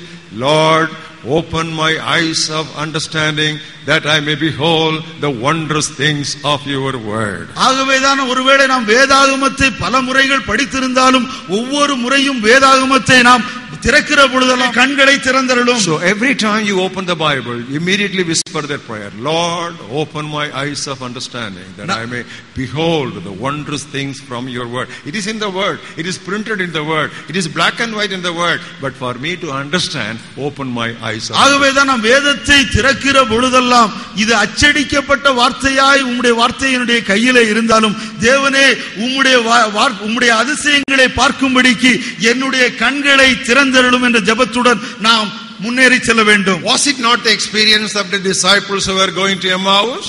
எம்மாவூருக்கு சென்ற அந்த சீடர்களுடைய அனுபவம் இதுவாக இருக்கவில்லையா? Did they not already study the Bible? அவர்கள் ஏற்கனவே வேதத்தை படித்திருக்கவில்லையா? They had the Old Testament scriptures in their hands. அவருடைய கைகளிலே பழைய ஏற்பாட்டின் வேத வாக்கியங்கள் இருந்தன. But they did not understand. ஆனால் அவைகளை அவர்களால் புரிந்து கொள்ள முடியவில்லை. Jesus himself opened their understanding. இயேசு கிறிஸ்து தாமே அவருடைய கண்களை, இருதயத்தின் கண்களை திறந்தார். When he opened their understanding, அவருடைய புரிந்து கொள்ளுதலின் கண்களை ஆண்டவராய் இயேசு கிறிஸ்து திறந்த பொழுது they were able to testify when he explained, when he expounded, when he opened up the scriptures to us, did not our hearts burn within us? அப்பொழுது அவர்கள் சொல்லுகிறார்கள், அவர் வேதத்தை எனக்கு விளக்கி காட்டின பொழுது, வேதத்தை அவர் எனக்கு திறந்த பொழுது நம்முடைய இருதயங்கள் கொழுந்து விட்டு எரியவில்லையா? That was the case with Apostle Paul also. அப்போஸ்தலனாகிய பவுலுடைய அனுபவம் அதுதான். He was well versed with the Old Testament and he was thorough with the Old Testament scriptures and he was above all his contemporaries. அவன் பழைய ஏற்பாட்டு வேதத்திலே தேறினவன், தன்னுடைய வயதினர் எல்லாரை காட்டிலும் தேர்ச்சி பெற்றவன். Turn with me to that passage and get this truth really stamped on your hearts. நீங்கள் இந்த வசனத்தை பார்த்து இந்த ஒரு சத்தியம் உங்களுடைய இருதயத்தின் ஆழத்திலே ஆழமாய் பதிக்க உதவி செய்யுங்கள். Look at the first chapter of Galatians and we'll read the 14th verse. கலாத்தியர் முதலாவது அத்தியாயம் 14வது வசனத்தை வாசிப்போம். I advanced in Judaism beyond many of my contemporaries in my own nation, being more exceedingly jealous for the traditions of my fathers. என் ஜனத்தாரிலே என் வயதுள்ள அநேகரை பார்க்கிலும் யூத மார்க்கத்திலே தேறினவனாய் என் பிதாக்களுடைய பாரம்பரிய நியாயங்களுக்காக மிகவும் பக்தி வைராக்கியம் உள்ளவனாய் இருந்தேன். You know, he was, let us say he was 40 years or 50 years old. ஒருவேளை அவன் 40-50 வயதில் இருந்திருக்கலாம். And there were so many 50-year-old Jewish people in his time. அவனுடைய காலத்திலே 50 வயது உள்ள அநேக யூதர்கள் இருந்தார்கள். So many rabbis would have been there. அநேக வேத பண்டிதர்கள் இருந்திருக்கலாம். What does he say? அவன் என்ன சொல்கிறான் தெரியுமா? Of my age there were about so many people, but I was above all of them in my understanding of the Old Testament. என்னுடைய வயதிலே இருக்கிறவர்கள் அநேகராய் இருந்தாலும் வேதத்தை புரிந்து கொள்கிறதிலும் அறிந்ததிலும் நான் அவர்களை காட்டிலும் முற்றிலும் தேறினவனாக இருந்தேன். But he had no revelation. ஆனால் அவனுக்கு வெளிப்பாடு இல்லை. He says in verse 15 and 16. ஆனால் 15வது 16வது வசனத்திலே சொல்லுகிறான். But when it pleased God who separated me from my mother's womb and called me through his grace to reveal his son in me. Underline, to reveal his son. That word reveal, that revelation is what is important. அப்படி இருந்தும் நான் என் தாயின் வயிற்றில் இருந்தது முதல் என்னை பிரித்தெடுத்து தம்முடைய கிருபையினாலே அழைத்த தேவன் தம்முடைய குமாரனை நான் புறஜாதிகளிடத்து சுவிசேஷமாய் அறிவிக்கும் பொருட்டாக அவரை எனக்குள் வெளிப்படுத்தும் 16வது வசனத்தில் இருக்கிறது, அடிக்கோடிட்டுக் கொள்ளுங்கள். So you find meditation, just as meditation is not enough, meditation should be blessed and superimposed by God's revelation. வெறும் தியானம் மாத்திரம் போதாது, அந்த தியானம் தேவனுடைய வெளிப்பாட்டினாலே அது நிலைவரப்படுத்தப்பட வேண்டும். So don't read the Bible as an academic textbook of history or geography or whatever it is. Understand that needs to be a divine element of Holy Spirit who knows all things to reveal those things to us. ஒரு சரித்திரம் அல்லது பூகோள புத்தகத்தை பாட புத்தகத்தை படிப்பது போல வேதாகமத்தை தயவு செய்து படிக்காதீர்கள். ஆனால் பரிசுத்த ஆவியானவர் நமக்கு அதை புரிந்து கொள்வதற்கான வெளிப்படுத்தலை, ஏனென்று சொன்னால் அவர்தான் சகல ரகசியங்களையும் அறிந்தவர், அவர் வெளிப்பாடை கொடுக்கும் வண்ணமாக அந்த எதிர்பார்ப்போடு கூட படியுங்கள். The seventh reason why we face encounters with the Bible very often regarding difficulties. நாம் தேவனுடைய வார்த்தையை புரிந்து கொள்ள கடினமாக இருப்பதற்கு காரணம் 7 என்ன தெரியுமா? God's dealings differ with man from period to period, from time to time, from era to era, from dispensation to dispensation. மனிதனுடன் தேவன் ஈடுபடும் விதம் காலத்திற்கு காலம், யுகத்திற்கு யுகம், சமயத்திற்கு சமயம் வேறுபட்டதாக இருந்தது. We will take an example which I have explained to you earlier in a different context. இன்னும் வேறு ஒரு சந்தர்ப்பத்திலே நான் உங்களுக்கு ஏற்கனவே விளக்கி சொன்ன அந்த ஒரு வசனத்தை நாம் பார்ப்போம். Exodus 20th chapter. யாத்திராகமம் 20வது அத்தியாயம். Look at the 5th verse. Sorry. 5th verse. 5வது வசனம். I, the Lord your God, am a jealous God, visiting the iniquity of the fathers and the children to the 3rd and 4th generations of those who hate me. நான் எரிச்சல் உள்ள தேவனாய் இருந்து என்னை பகைக்கிறவர்களை குறித்து பிதாக்களுடைய அக்கிரமத்தை பிள்ளைகளிடத்திலும் 3ஆம் 4ஆம் தலைமுறை மட்டும் விசாரிக்கிறவராய் இருக்கிறேன். So God has said when he first gave the 10 commandments originally that the sins of the parents will be accounted to the children also. தேவன் 10 கட்டளையை முதலாவதாக கொடுத்த பொழுதே சொல்லுகிறார், பிதாக்களுடைய அக்கிரமம் பிள்ளைகளிடத்திலே கேட்கப்படும். The same thing he said when he wrote on the second set of tablets also. அது இரண்டாவது வரிசை கல்பலகைகளை அவர் எழுதின போதும் அதையே சொல்லுகிறார். 34th chapter 6 and 7 you have the second set of new tablets prepared by Moses because first set he broke down. 34வது அத்தியாயம் 6வது 7வது வசனத்திலே மோசே தயாரித்த இரண்டாவது செட் அந்த கற்பலகைகளை பார்க்கிறோம். ஏனென்று சொன்னால் முதல் செட்டை ஏற்கனவே அவர் உடைத்து விட்டார். Even when rewriting it, I am trying to emphasize something. When God wrote it, he said like that. When he rewrote it also, he said the same thing. தேவன் அதை எழுதின பொழுது அதையே சொன்னார், ஆனால் அதை திரும்ப எழுதுகிற பொழுதும் அதையே திரும்ப சொல்கிறார். The same 7th word, second portion, visiting the iniquity of the fathers upon the children and the children's children to the 3rd and 4th generation. அது பின் 7வது வசனத்தின் பின்பகுதிகளே குற்றவாளியை குற்றமற்றவனாக விடாமல் பிதாக்கள் செய்த அக்கிரமத்தை பிள்ளைகளிடத்திலும் பிள்ளைகளுடைய பிள்ளைகளிடத்திலும் 3ஆம் 4ஆம் தலைமுறை மட்டும் விசாரிக்கிறவர் என்று கூறினார். But when you come to book of Jeremiah, ஆனால் நீங்கள் எரேமியாவின் புத்தகத்திற்கு வருகிற பொழுது, look at the 31st chapter. நீங்கள் 31வது அத்தியாயத்தை பாருங்கள்.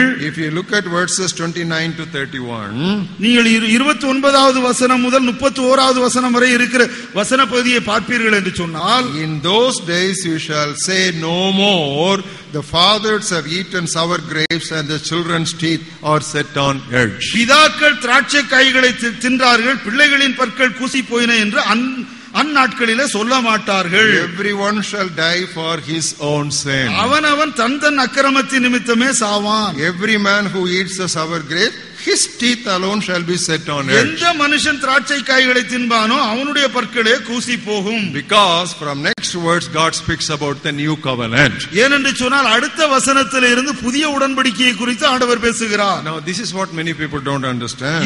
இதைத்தான் அநேகர் புரிந்து கொள்வதில்லை. Today many healing evangelists are going from family to family.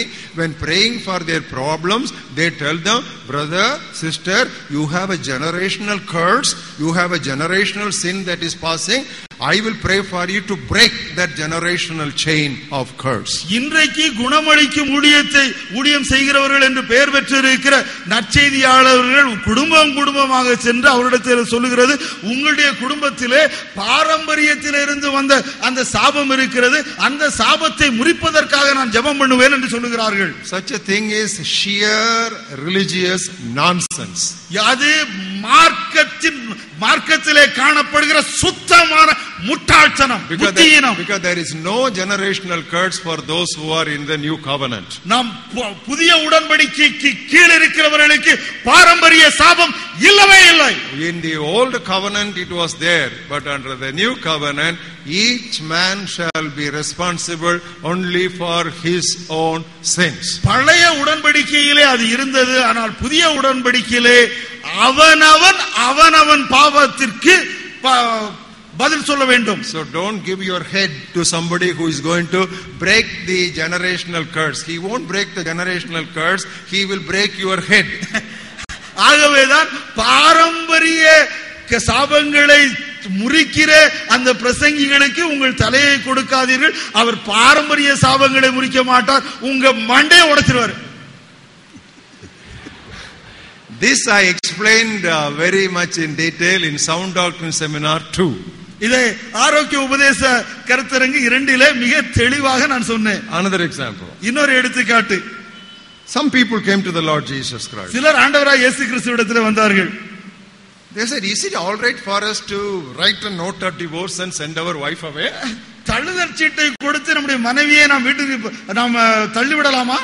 Jesus said, I hate divorce. நான் விவாகரத்தை வெறுக்கிறேன் என்று ஆண்டவராகிய இயேசு கிறிஸ்து சொல்கிறார்.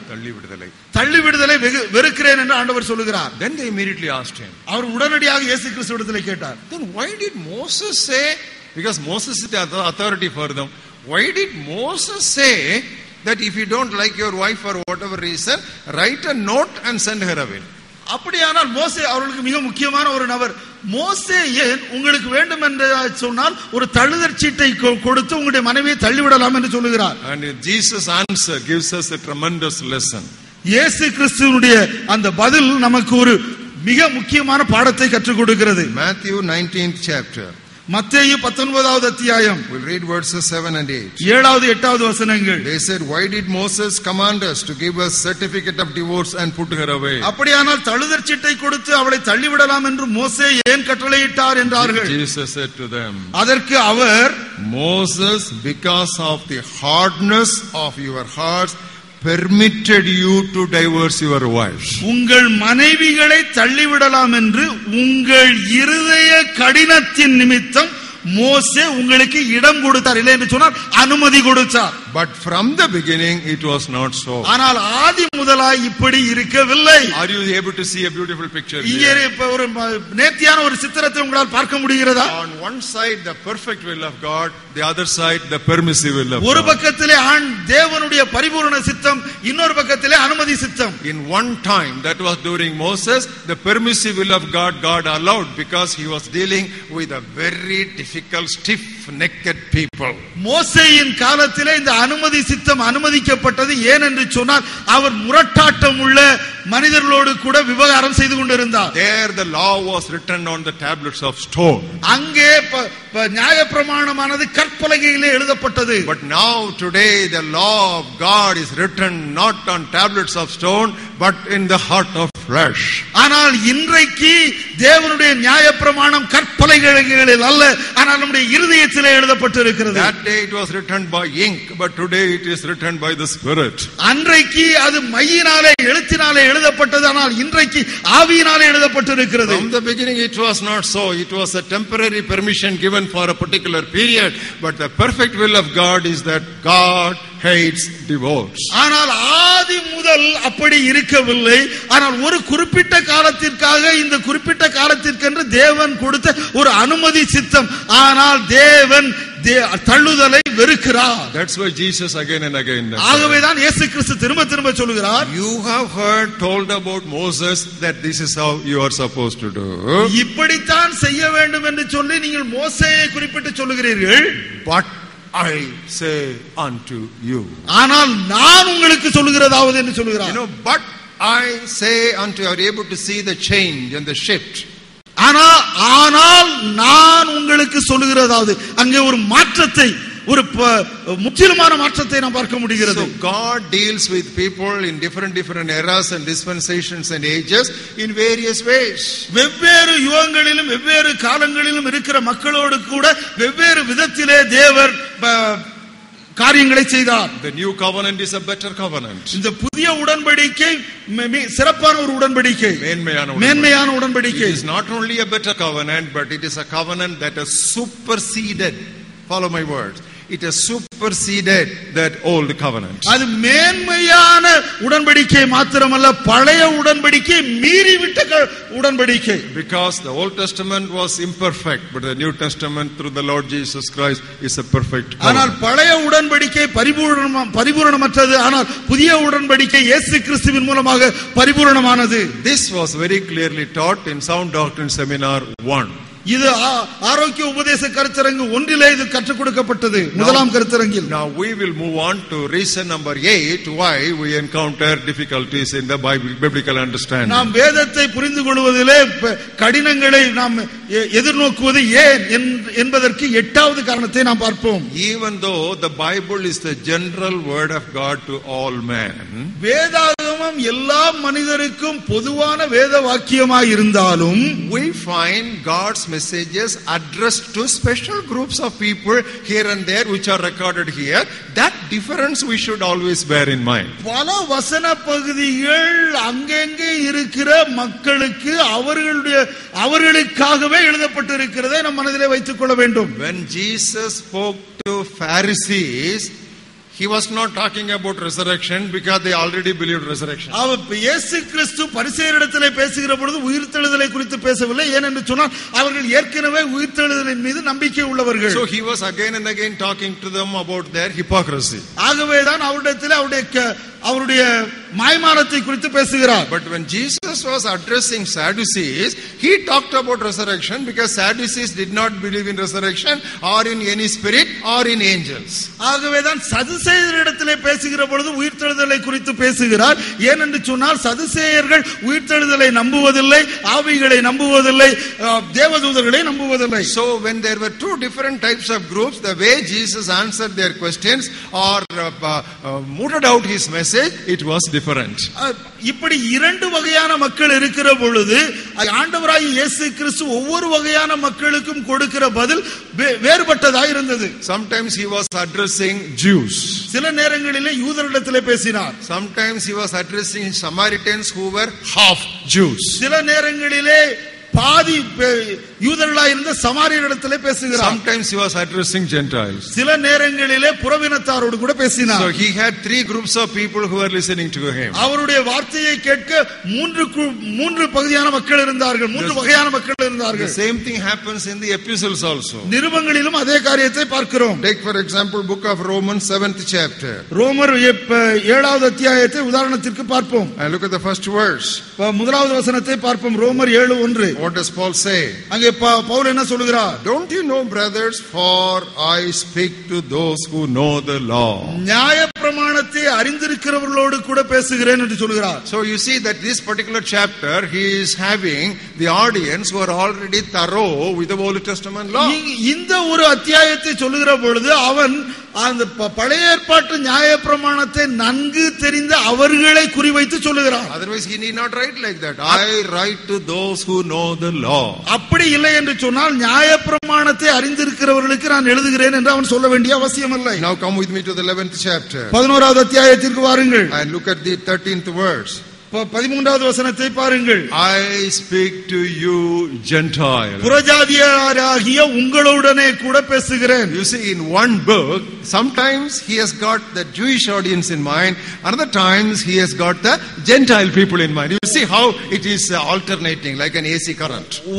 ஒரே புத்தகத்திலே சில நேரங்களிலே அவர் யூதர்களிடத்திலே பேசினார், சில நேரங்களிலே புறவினத்தரோடு கூட பேசினார்.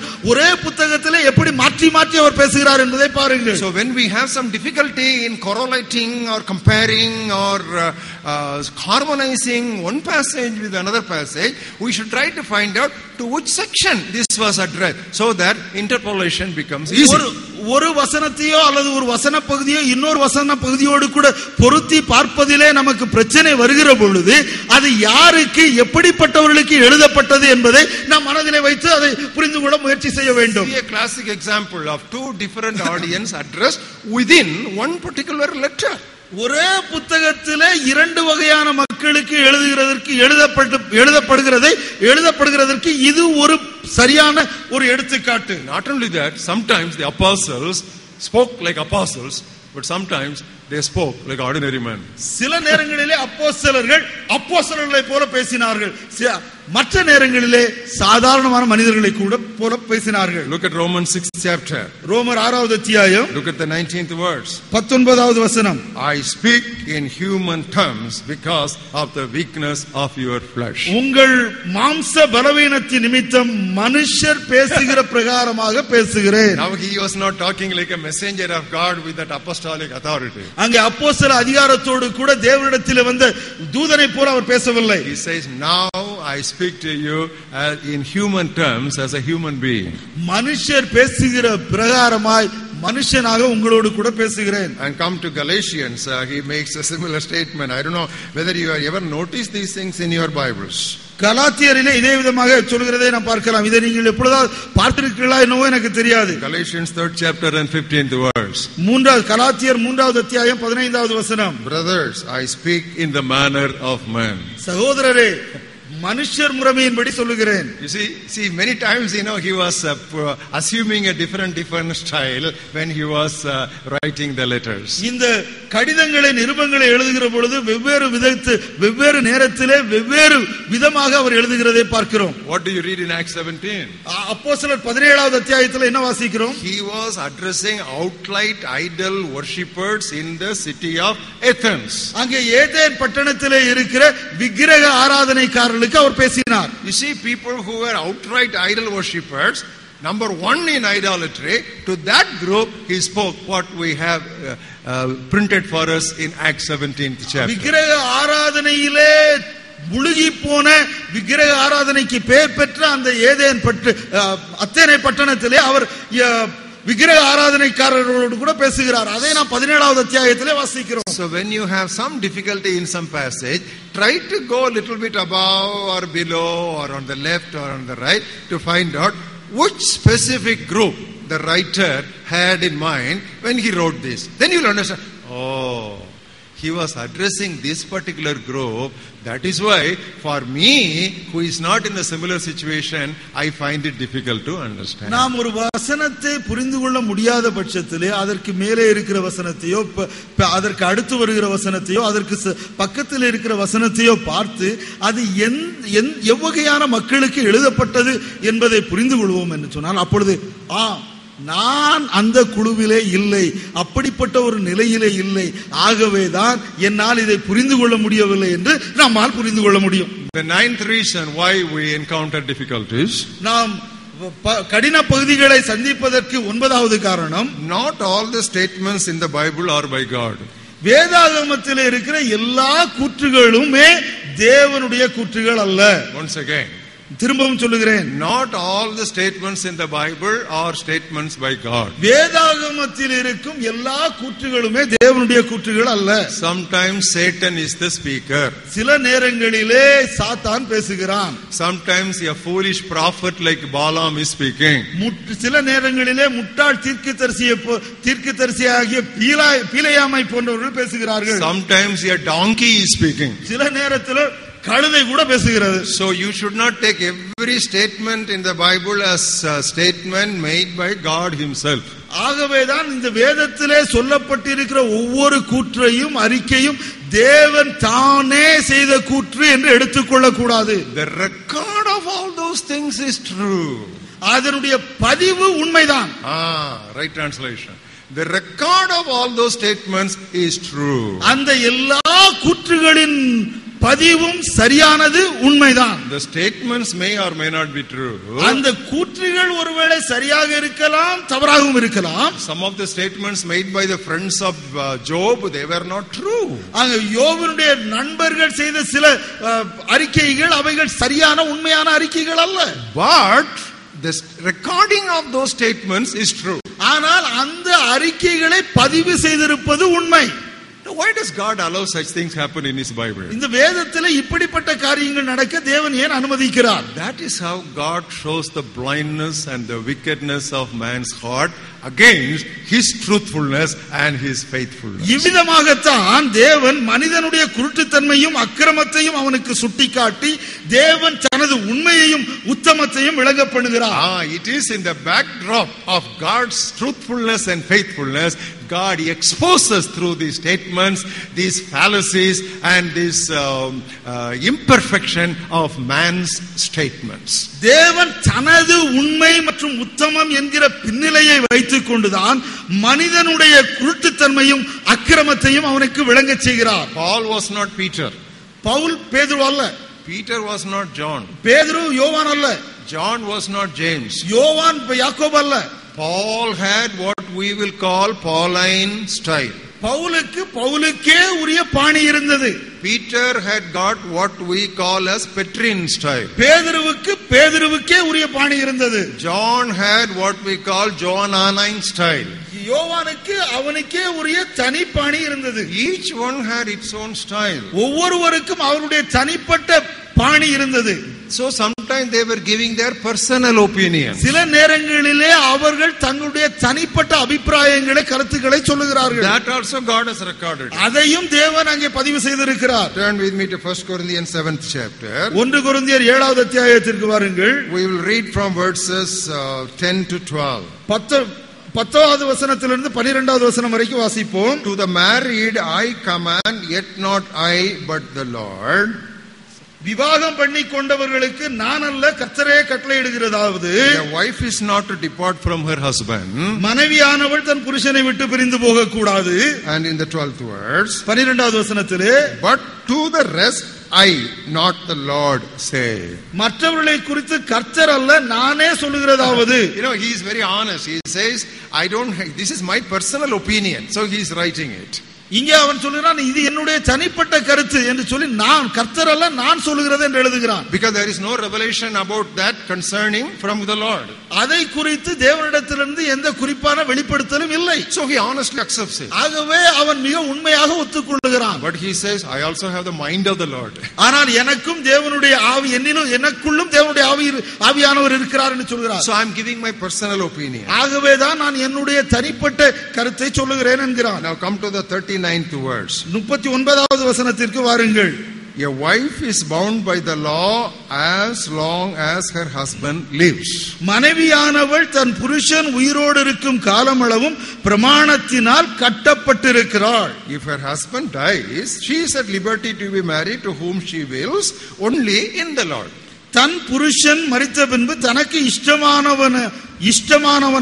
இஷ்டமானவனாயும் கர்த்தருக்கு உட்பட்டவனுமாய் இருக்கிற எவனையாகிலும் விவாகம் பண்ணிக்கொள்ள விடுதலையாய் இருக்கிறாள். But she is happier if she remains as she is, and according to my judgment, I think I also have the Spirit of God.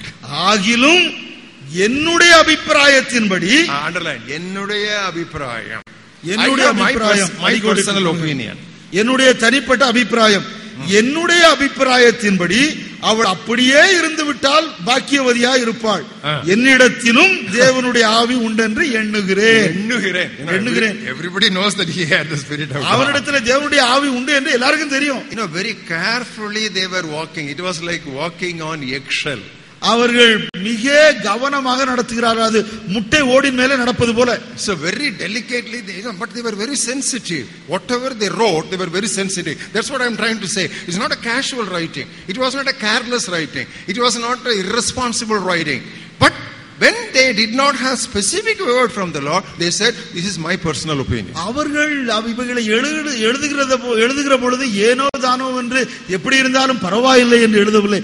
மிக கவனத்துடன் சிரத்தையுடன் அதை எழுதுகிறார்கள். ஆகவேதான் இங்கே அவர்கள் சொல்லுகிற பொழுது இது என்னுடைய சொந்த அபிப்பிராயம் என்று சொல்கிறார்கள். ஏனென்று சொன்னால் அதை குறித்த ஒரு வெளிப்பாடு அவர்களுக்கு இல்லை. So in the writings of the scriptures, the author's personalities are also coming out. ஆகவேதான் இந்த வேத வாக்கியங்களை எழுதுகிற பொழுது அதை எழுதினவர்களுடைய ஆழ்த்தத்துவமும் அங்கே காணப்படுகிறது. And their own feelings are surfacing. அவருடைய உணர்வுகளும் அங்கே வெளிக்காட்டப்படுகிறது. And their literary ability, some of them were very well educated, so they knew how to write, and some of us were not so well educated, it was different. Hindu language and Dinatandi language are different. அவருடைய இலக்கிய திறனும் அங்கே காணப்படுது. சிலர் மிகவும் நன்றாக கற்று தேர்ந்தவர்கள், சிலர் சாதாரணமானவர்கள். அவர்களுடைய மொழி நடையின் வேறுபாடு காணப்படுகிறது. இந்து பத்திரிகையின் மொழி நடையும் தினத்தந்தி பத்திரிகையின் மொழி நடையும் நிச்சயமாக வேறுபட்டது. In Dinatandi it is Sadak, but in Hindu he just killed him. தினத்தந்தியிலே Sadak என்று குத்தினார் என்று வாசிப்போம். ஆனால் இந்து பத்திரிகையிலே அவன் கொன்றான் என்றுதான் சொல்லப்பட்டிருக்கும். So the truth is the same, but the expressions are different. ஆனால் உண்மை ஒன்றுதான், ஆனால் அதை சொல்லுகிற விதம் வேறுபடுகிறது. So the literary style of the author, the literary background of the author, they did not study journalism. So they didn't know, they just put whatever the Lord told them. So sometimes it is not in order, sometimes what should have been put first comes last, and suddenly they remember, no, I was planning to write something, but it appeared to me I should write about, all these things are there in the epistles. அவர்கள் எல்லாம் பத்திரிகையில் படித்தவர்கள் அல்ல. அவர்கள் ஏதோ ஒரு காரியத்தை எழுத ஆரம்பிக்கிறார்கள். அவர்கள் எல்லாவற்றையும் வரிசை கிரமமாக எழுதுவதும் இல்லை. முதலில் எழுத வேண்டியதை முதலாவது எழுதாமல், சில நேரங்களிலே சற்று கடந்து போன நான் எதையோ சொல்ல விரும்பினேன், இதை இங்கேயாவது சொல்ல வேண்டும் என்று சொல்லுகிறார்கள். அப்படி அவர்கள் செய்வதை நாம் பார்க்கிறோம். But ஆனால் at the end of the day, ஆனால் எல்லாம் முடிந்த பின், at the evening when they finish their writing, மாலையிலே அவர்கள் எல்லாவற்றையும் எழுதி முடித்த பின்பு, what God will say, ஆண்டவர் என்ன தேவன் என்ன சொல்வார் தெரியுமா? Okay, this is how I wanted this to be written. இப்படித்தான் எழுதப்பட வேண்டும் என்று நான் விரும்பினேன் என்று தேவன் அதற்கு ஒரு டிக் கொடுப்பார். Everybody clap your hands. See, this is how we call the Bible as the Word of God. இப்படித்தான் நாம் வேதாகமத்தை தேவனுடைய வார்த்தை என்று சொல்லுகிறோம். And that is word. That is word. அது வார்த்தை. Paul wrote certain things which are very difficult. Pavul புரிந்து கொள்ள முடியாத சில காரியங்களை எழுதினார். But Peter acknowledged that is part of the scriptures, because he says rest of the scriptures. So what Paul was part of the scriptures. ஆகவேதான் பேதுரு சொல்லுகிற பொழுது சொல்கிறார், அதை வேத வாக்கியம் என்று சொல்லி ஒப்புக்கொள்கிறார். ஏனென்று சொன்னால் அவர் சொல்றார் மற்ற வேத வாக்கியங்களே என்று சொல்லுகிறார். அப்படி சொல்லுகிற பொழுது இங்கே பவுல் எழுதினதும் வேத வாக்கியம் என்று பேதுரு ஒத்துக்கொள்கிறார். And in that context I want you to have a look at summer study program 77 notes, where I have taught what is inspiration, what is not inspiration. அந்த ஒரு சந்தர்ப்பத்திலே 1977 ஆண்டிலே நடந்த வேநீர் கால வேத பாட திட்டத்திலே அகத்தூண்டுதல் என்றால் என்ன, எது அகத்தூண்டுதல், எது அகத்தூண்டுதல் இல்லை என்று சொன்ன என்னுடைய குறிப்பை நீங்கள் பார்க்கும்படியாக கேட்கிறேன். Now we will move on to point number 10 or reason number 10 why we encounter certain passages in the Bible which are too difficult for us to understand. வேதத்திலே இருக்கிற சில வேத பகுதிகள் நாம் புரிந்து கொள்வதற்கு கடினமாய் இருப்பது ஏன் என்பதற்கு 10வது காரணத்தை பார்ப்போம். Revelation varies from individual to individual. வெவ்வேறு நபர்களுக்கு அருளப்பட்ட வெவ்வேறு வெளிப்பாடு ஆளுக்கு ஆள் மாறுபடுகிறது. Revelation varies from individual to individual. வெளிப்படுத்தல் ஆளுக்கு ஆள் மாறுபடுகிறது. Take for example 2 Corinthians 12th chapter. 2 கொரிந்தியர் 12வது அத்தியாயத்திற்கு வாருங்கள். Look at the 7th verse. 7வது வசனம். He says, I have received abundance of revelations. அன்றியும் எனக்கு வெளிப்படுத்தப்பட்டவைகளுக்குரிய மேன்மையின் நிமித்தம் abundance of revelations I have எனக்கு ஏராளமான வெளிப்படுத்தல் கொடுக்கப்பட்டு இருக்கிறது. Now that cannot be the testimony of every child or servant of God. ஆனால் இதுவே எல்லா தேவ ஊழியர் இல்லை என்று சொன்னால் தேவ மக்களுடைய சாட்சியாக இருக்க முடியாது. God has different purposes for each person's life.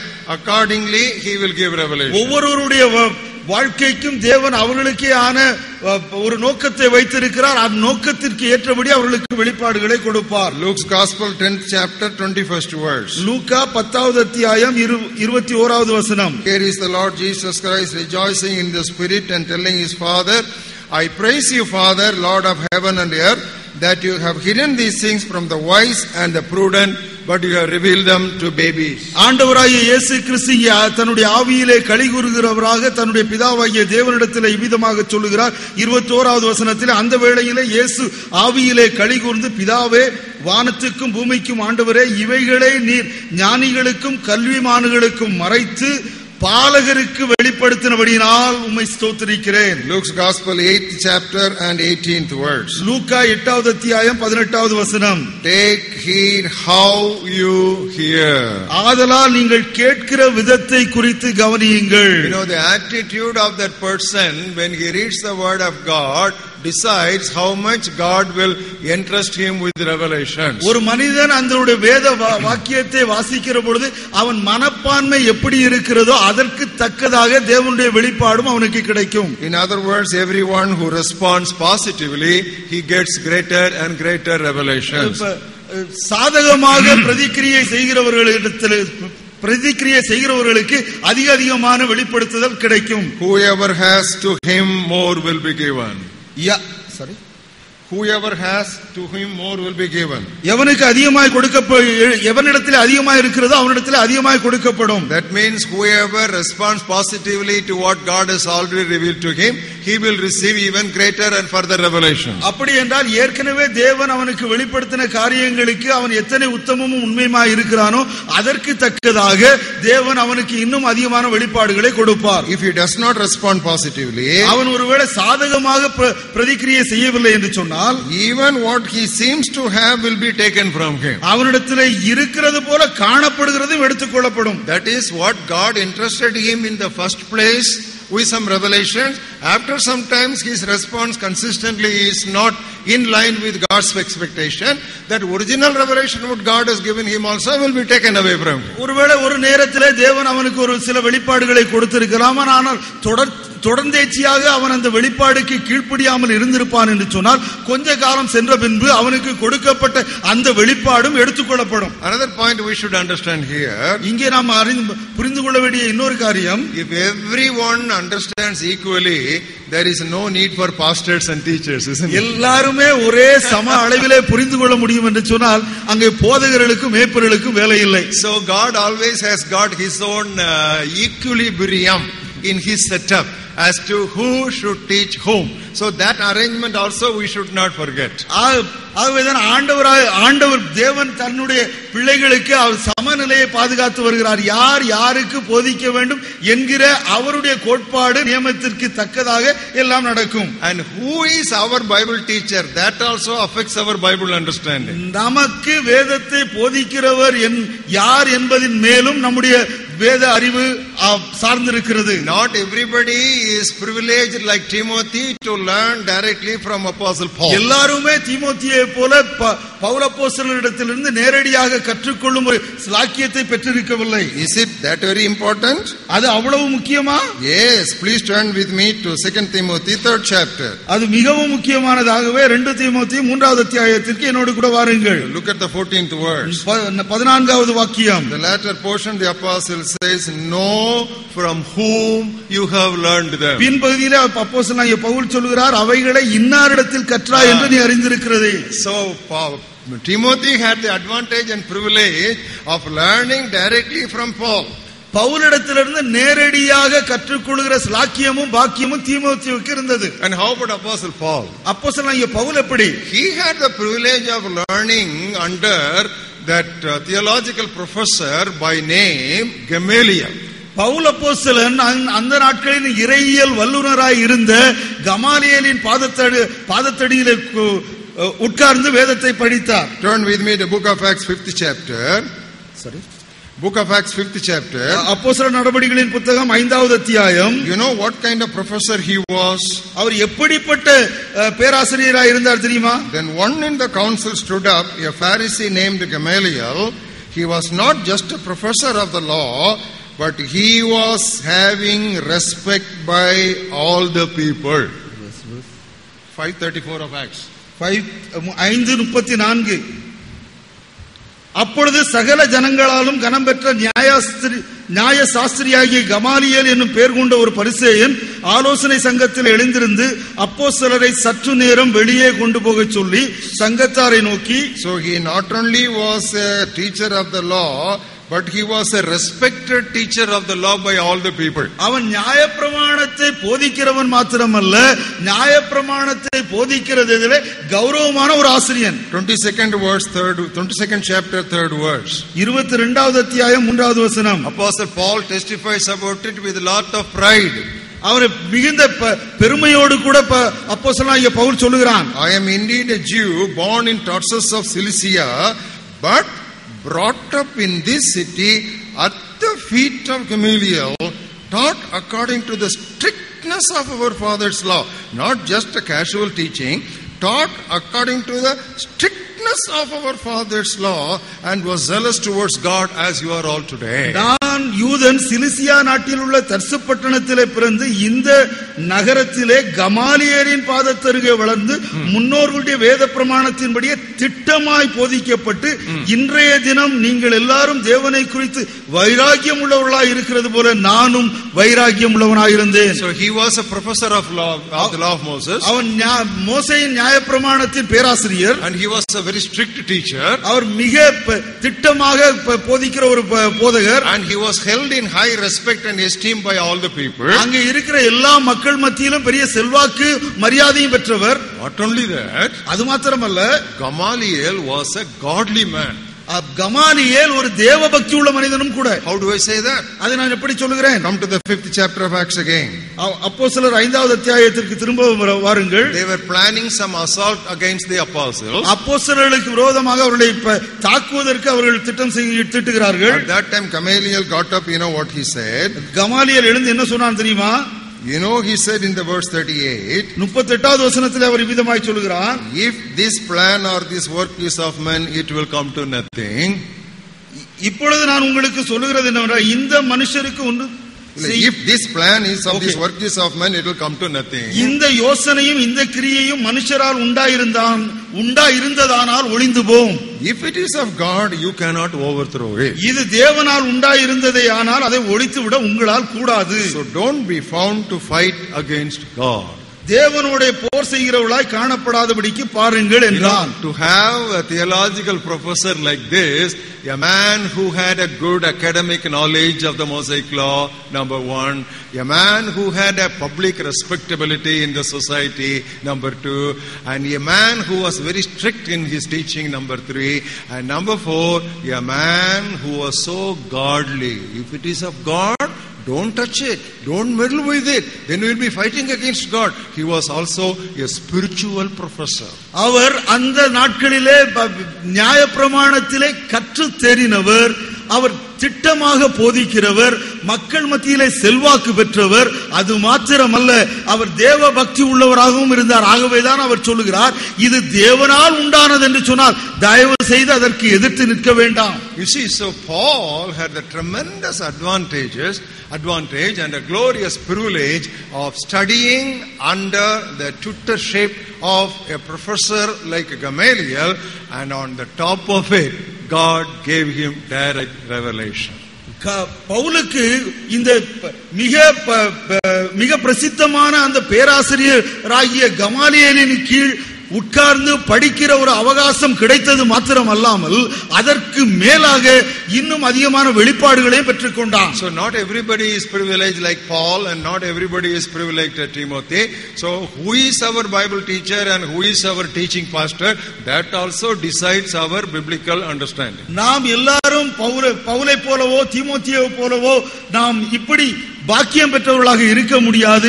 ஆனால் நமக்கு யார் வேதத்தை போதிக்கிறார்கள் என்பதை பொறுத்துதான் நம்முடைய வேத அறிவும் இருக்கும். The 11th reason why we encounter difficulties in biblical understanding, வேதத்தை புரிந்து கொள்வதிலே நாம் கஷ்டப்படுவதற்கு காரணம் என்ன?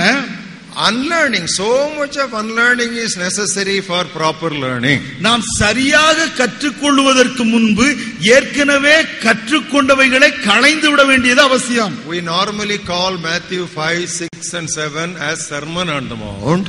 மத்தேயு 5, 6, 7 இந்த அத்தியாயங்களை நாம் மலை பிரசங்கம் என்று சொல்லுவோம். It is not actually a sermon on the mount, it was actually teaching on the mount. அது ஒரு மலை பிரசங்கம் அல்ல, மலை போதகம் என்று சொல்லலாம். Because you read in Matthew 5:2, Jesus opened his mouth, taught them saying.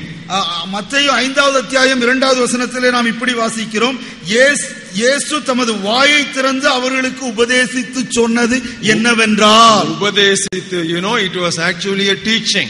Matthew 5, 6 and 7 was not a general sermon, it was a specific teaching that the Lord did. 5, 6, 7 அத்தியாயங்கள் ஒரு பொதுவான பிரசங்கம் அல்ல, ஆனால் அது ஒரு குறிப்பான உபதேசம், போதனை.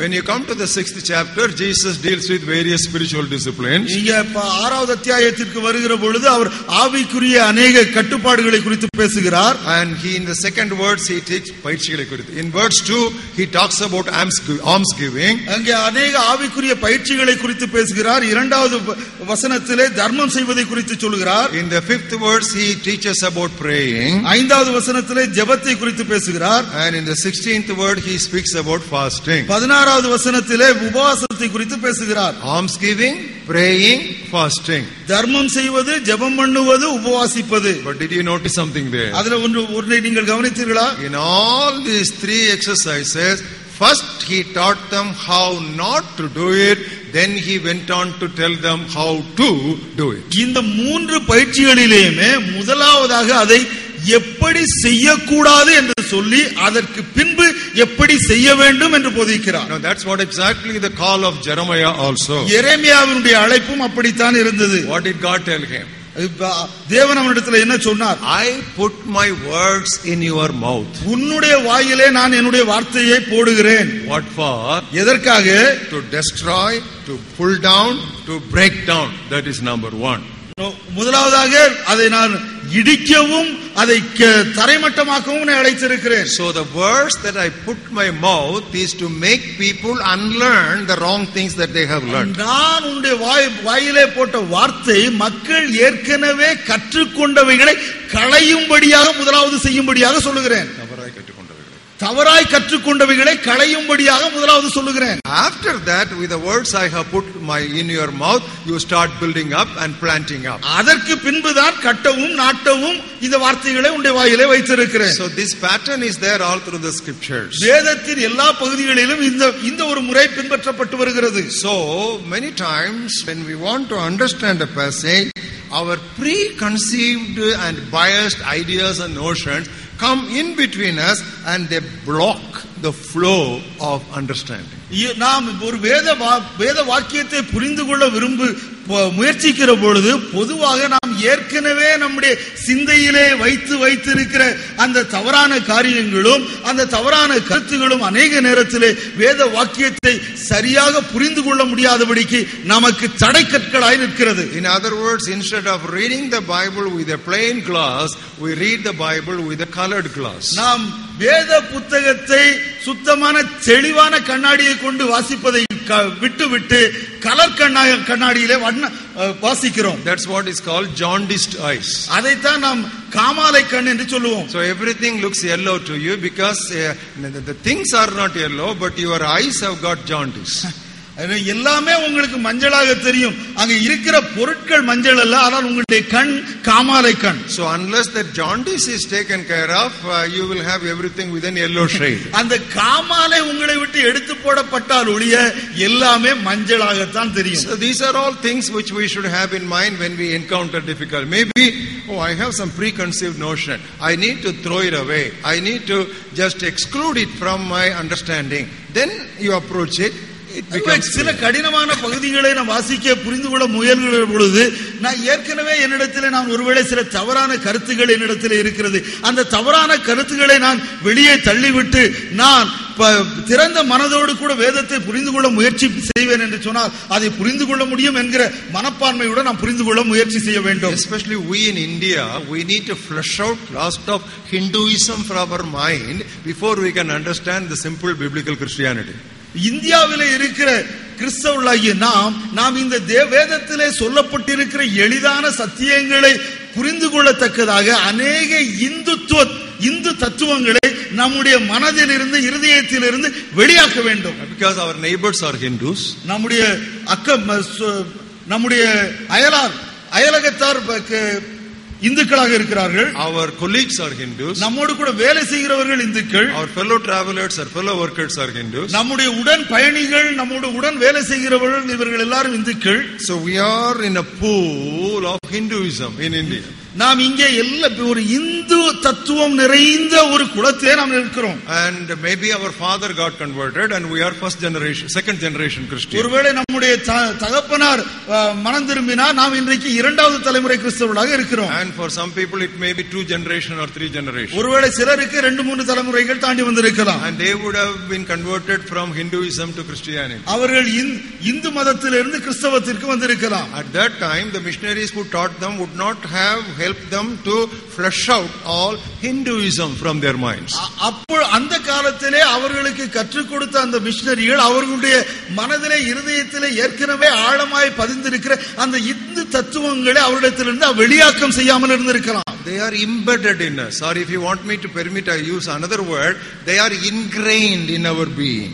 அது நம்மிலே அது வரையப்பட்டிருக்கிறது, அது நம்மிலே பதிக்கப்பட்டிருக்கிறது. I don't say Indianism, I am talking about Hinduism. அது பாரதியம் என்று சொல்லாமல் அதை இந்து தத்துவம் என்று சொல்லுகிறேன். So that is detrimental to biblical understanding and knowledge. நம் வேதத்தை கற்றுக்கொள்வதற்கும் வேதத்தை புரிந்து கொள்வதற்கும் அது மிக முக்கியமானது. We may not be aware what amount of that ism is there in our mind. நம்முடைய இருதயத்திலே அந்த தத்துவம் எந்த அளவிற்கு தாக்கம் செய்திருக்கிறது என்று நமக்கு தெரியாது. All isms must become wasms, only then we can understand the Bible properly. எல்லா தத்துவங்களுமே வெளியாக்கப்பட வேண்டும், அப்பொழுதுதான் உள்ளே சரியானது போகும். So that truth also we should not. That's why Apostle Paul he would say, hey, this is the way the Gentiles will walk, but we have not learned Christ like this.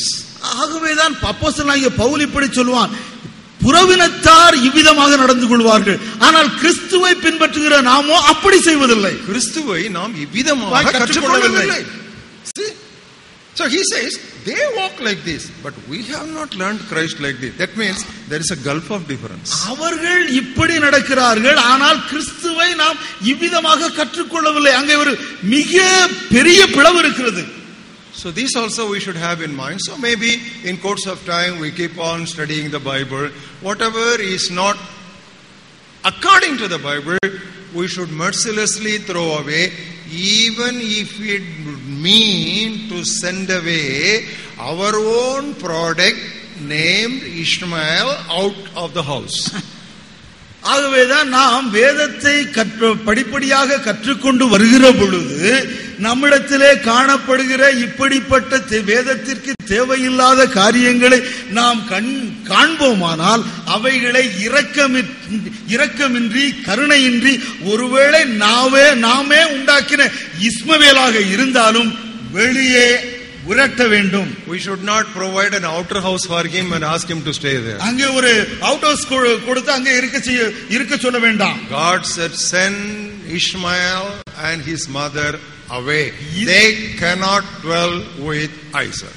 இஸ்மவேலையும் அவனுடைய தாயையும் வெளியே அனுப்பிவிடு, அவர் ஈசாக்கோடு கூட வாசம் செய்ய முடியாது. So this is a biblical principle. In biblical understanding, many times Ishmael clashes with Isaac. You know, Ishmael and Isaac were fighting with each other. That fight will always continue in the theological field also. நாம் மிகவும் ஆழமாக அறிந்து கொள்ள வேண்டிய ஒரு சத்தியம். இஸ்மவேலும் ஈசாக்கும் எப்பொழுதுமே சண்டை போட்டுக் கொண்டே இருப்பார்கள். இஸ்மவேலை நாம் வெளியாக்காத பட்சத்திலே அந்த சண்டை தொடர்ந்து கொண்டே இருக்கும். இது இறையியல் தத்துவம். Now come to the 12th reason why we encounter Bible difficulties. வேதத்தை புரிந்து கொள்வதிலே இருக்கிற கஷ்டத்திற்கு நாம் 12வது காரணம். There is so much of differences in culture. அங்கே கலாச்சாரத்திலே வேறுபாடுகள் உண்டு. And there are so many differences in customs. அங்கே பழக்க வழக்கங்களிலே வேறுபாடு உண்டு. And so many differences in languages. Every language has got its own linguistic culture. அங்கே மொழியிலும் அதிகமான வேறுபாடு உண்டு. ஏன் என்று சொன்னால் ஒவ்வொரு மொழியும் அதற்கே ஆன சிறப்பு தன்மைகளை கொண்டு இருக்கிறது. The Bible was written totally in a different culture, and we are living thousands of miles away and thousands of years away, so that gap should be borne in mind. வேதம் முற்றிலுமாக வேறுபட்ட கலாச்சாரத்திலே ஆயிரம் மைல்களுக்கு அப்பாலே ஆயிரம் ஆண்டுகளுக்கு முன்பே எழுதப்பட்டது. இந்த வேறுபாட்டை நாம் வேதத்தை புரிந்து கொள்ள முயலும் போது நம்முடைய மனதிலே இருத்திக் கொள்ள வேண்டியது அவசியம். Now a detailed study of these various gaps between the Bible times, the Bible place, and our times and our culture, I explained to you at length in Sound Doctrine Seminar number 1. நம்முடைய காலத்திற்கும் வேதத்தின் காலத்திற்கும், நம்முடைய இடத்திற்கும் வேதத்தின் இடத்திற்கும், நம்முடைய பழக்க வழக்கத்திற்கும் வேதத்தின் பழக்க வழக்கத்திற்கும் இடையிலே இருக்கிற வேறுபாட்டை விளக்கமாக விவரமாக முதலாம் ஆரோக்கிய உபதேச கருத்தரங்கிலே நான் கற்றுக் கொடுத்தேன். And this is where Bible dictionaries are helpful. இந்த இப்படிப்பட்ட நேரத்திலே தான் நமக்கு வேதாகம பொருளகராதி உதவி செய்கிறது. You know that Bible dictionaries, I really do not know how many of you are possessing. If you can read something easily in English, go in for a Bible dictionary next to your Bible. உங்களில் எத்தனை பேர் Bible dictionary உங்களிடத்தில் இருக்கிறதோ எனக்கு தெரியாது. ஆனால் ஒருவேளை உங்களுக்கு ஆங்கிலம் பின்பற்ற முடியும் என்று சொன்னால், ஆங்கிலம் வாசிக்க தெரியும் என்று சொன்னால், தயவு செய்து ஒரு பைபிள் டிக்ஷனரியை வாங்கி அதை படியுங்கள். There are numerous Bible dictionaries in the Christian book market. பல பைபிள் டிக்ஷனரிகள் இன்றைக்கு கிறிஸ்தவ புத்தக சாலைகளிலே இருக்கிறது. But I recommend 3 Bible dictionaries because they are not dry, they are very devotional, at the same time they are academically also quite strong and sound. நான் அவைகளிலே 3 மாத்திரம் உங்களுக்கு அறிமுகம் செய்கிறேன். ஏனென்று சொன்னால் அவைகள் வறட்சியானது அல்ல, அது மிகவும் நமக்கு உற்சாகம் ஊட்டக்கூடியதாக இருக்கிறது. மாத்திரமல்ல அது தியான சிந்தை உள்ளது. மாத்திரமல்ல அது சிறந்த பண்டிதர்களாலே எழுதப்பட்டது. அது நமக்கு மிகவும் பயனுள்ளதாக இருக்கும். The first one is Zondervan Pictorial Bible Dictionary. முதலாவது Zondervan Pictorial Bible Dictionary. The other one is Hallman Illustrated Bible Dictionary. I think we have run out of copies. அடுத்தது Hallman Illustrated Bible Dictionary. அது நம்முடைய பிரதிகள் நம்மிடத்தில் இல்லை. And then Unger's Bible Dictionary. Unger's Bible Dictionary. All of you may not be able to buy it here. There are just a few copies, but note them down and go to a bookstall and you buy them, or you can place your orders with them. உங்களுக்கு எல்லாருக்குமே இது இங்கே கிடைக்காது. ஏனென்று சொன்னால் சில பிரதிகள் மாத்திரம் தான் இருக்கிறது. நீங்கள் தயவு செய்து அதை குறித்து வைத்துக் கொள்ளுங்கள். வேற புத்தக சாலைகளிலே அதை பெற்றுக் கொள்ளுங்கள். ஒருவேளை ஆர்டர் கொடுக்க வேண்டும் என்று சொன்னால் இங்கே ஆர்டர் கொடுக்கலாம். In that bookstall, whatever you find, without any consultation, you can buy it. In the presence of God, I tell you, they are all biblically faithful and reliable material. நம்முடைய புத்தக சாலையிலே நீங்கள் பார்க்கிற எதையும் கண்ணை மூடிக்கொண்டு வாங்கலாம். யாருடைய பரிந்துரையும் அதற்கு அவசியம் இல்லை. ஏனென்று சொன்னால் அவைகள் எல்லாம் வேத உபதேசத்திலே மிக ஆழமும் உறுதியுமானவைகள். I always believe in procuring and promoting materials which are biblically sound. So we never believe in clearance sale business. வேதாகம உபதேசத்திலே ஆரோக்கியமாய் இருக்கிற புத்தகங்களை வாங்கி அதை மற்றவர்களுக்கு பரிந்துரை செய்ய நான் எப்பொழுதுமே விரும்புகிறவனாய் இருக்கிறேன். நாங்கள் ஒரு கிளியரன்ஸ் சேல் பண்ணவில்லை.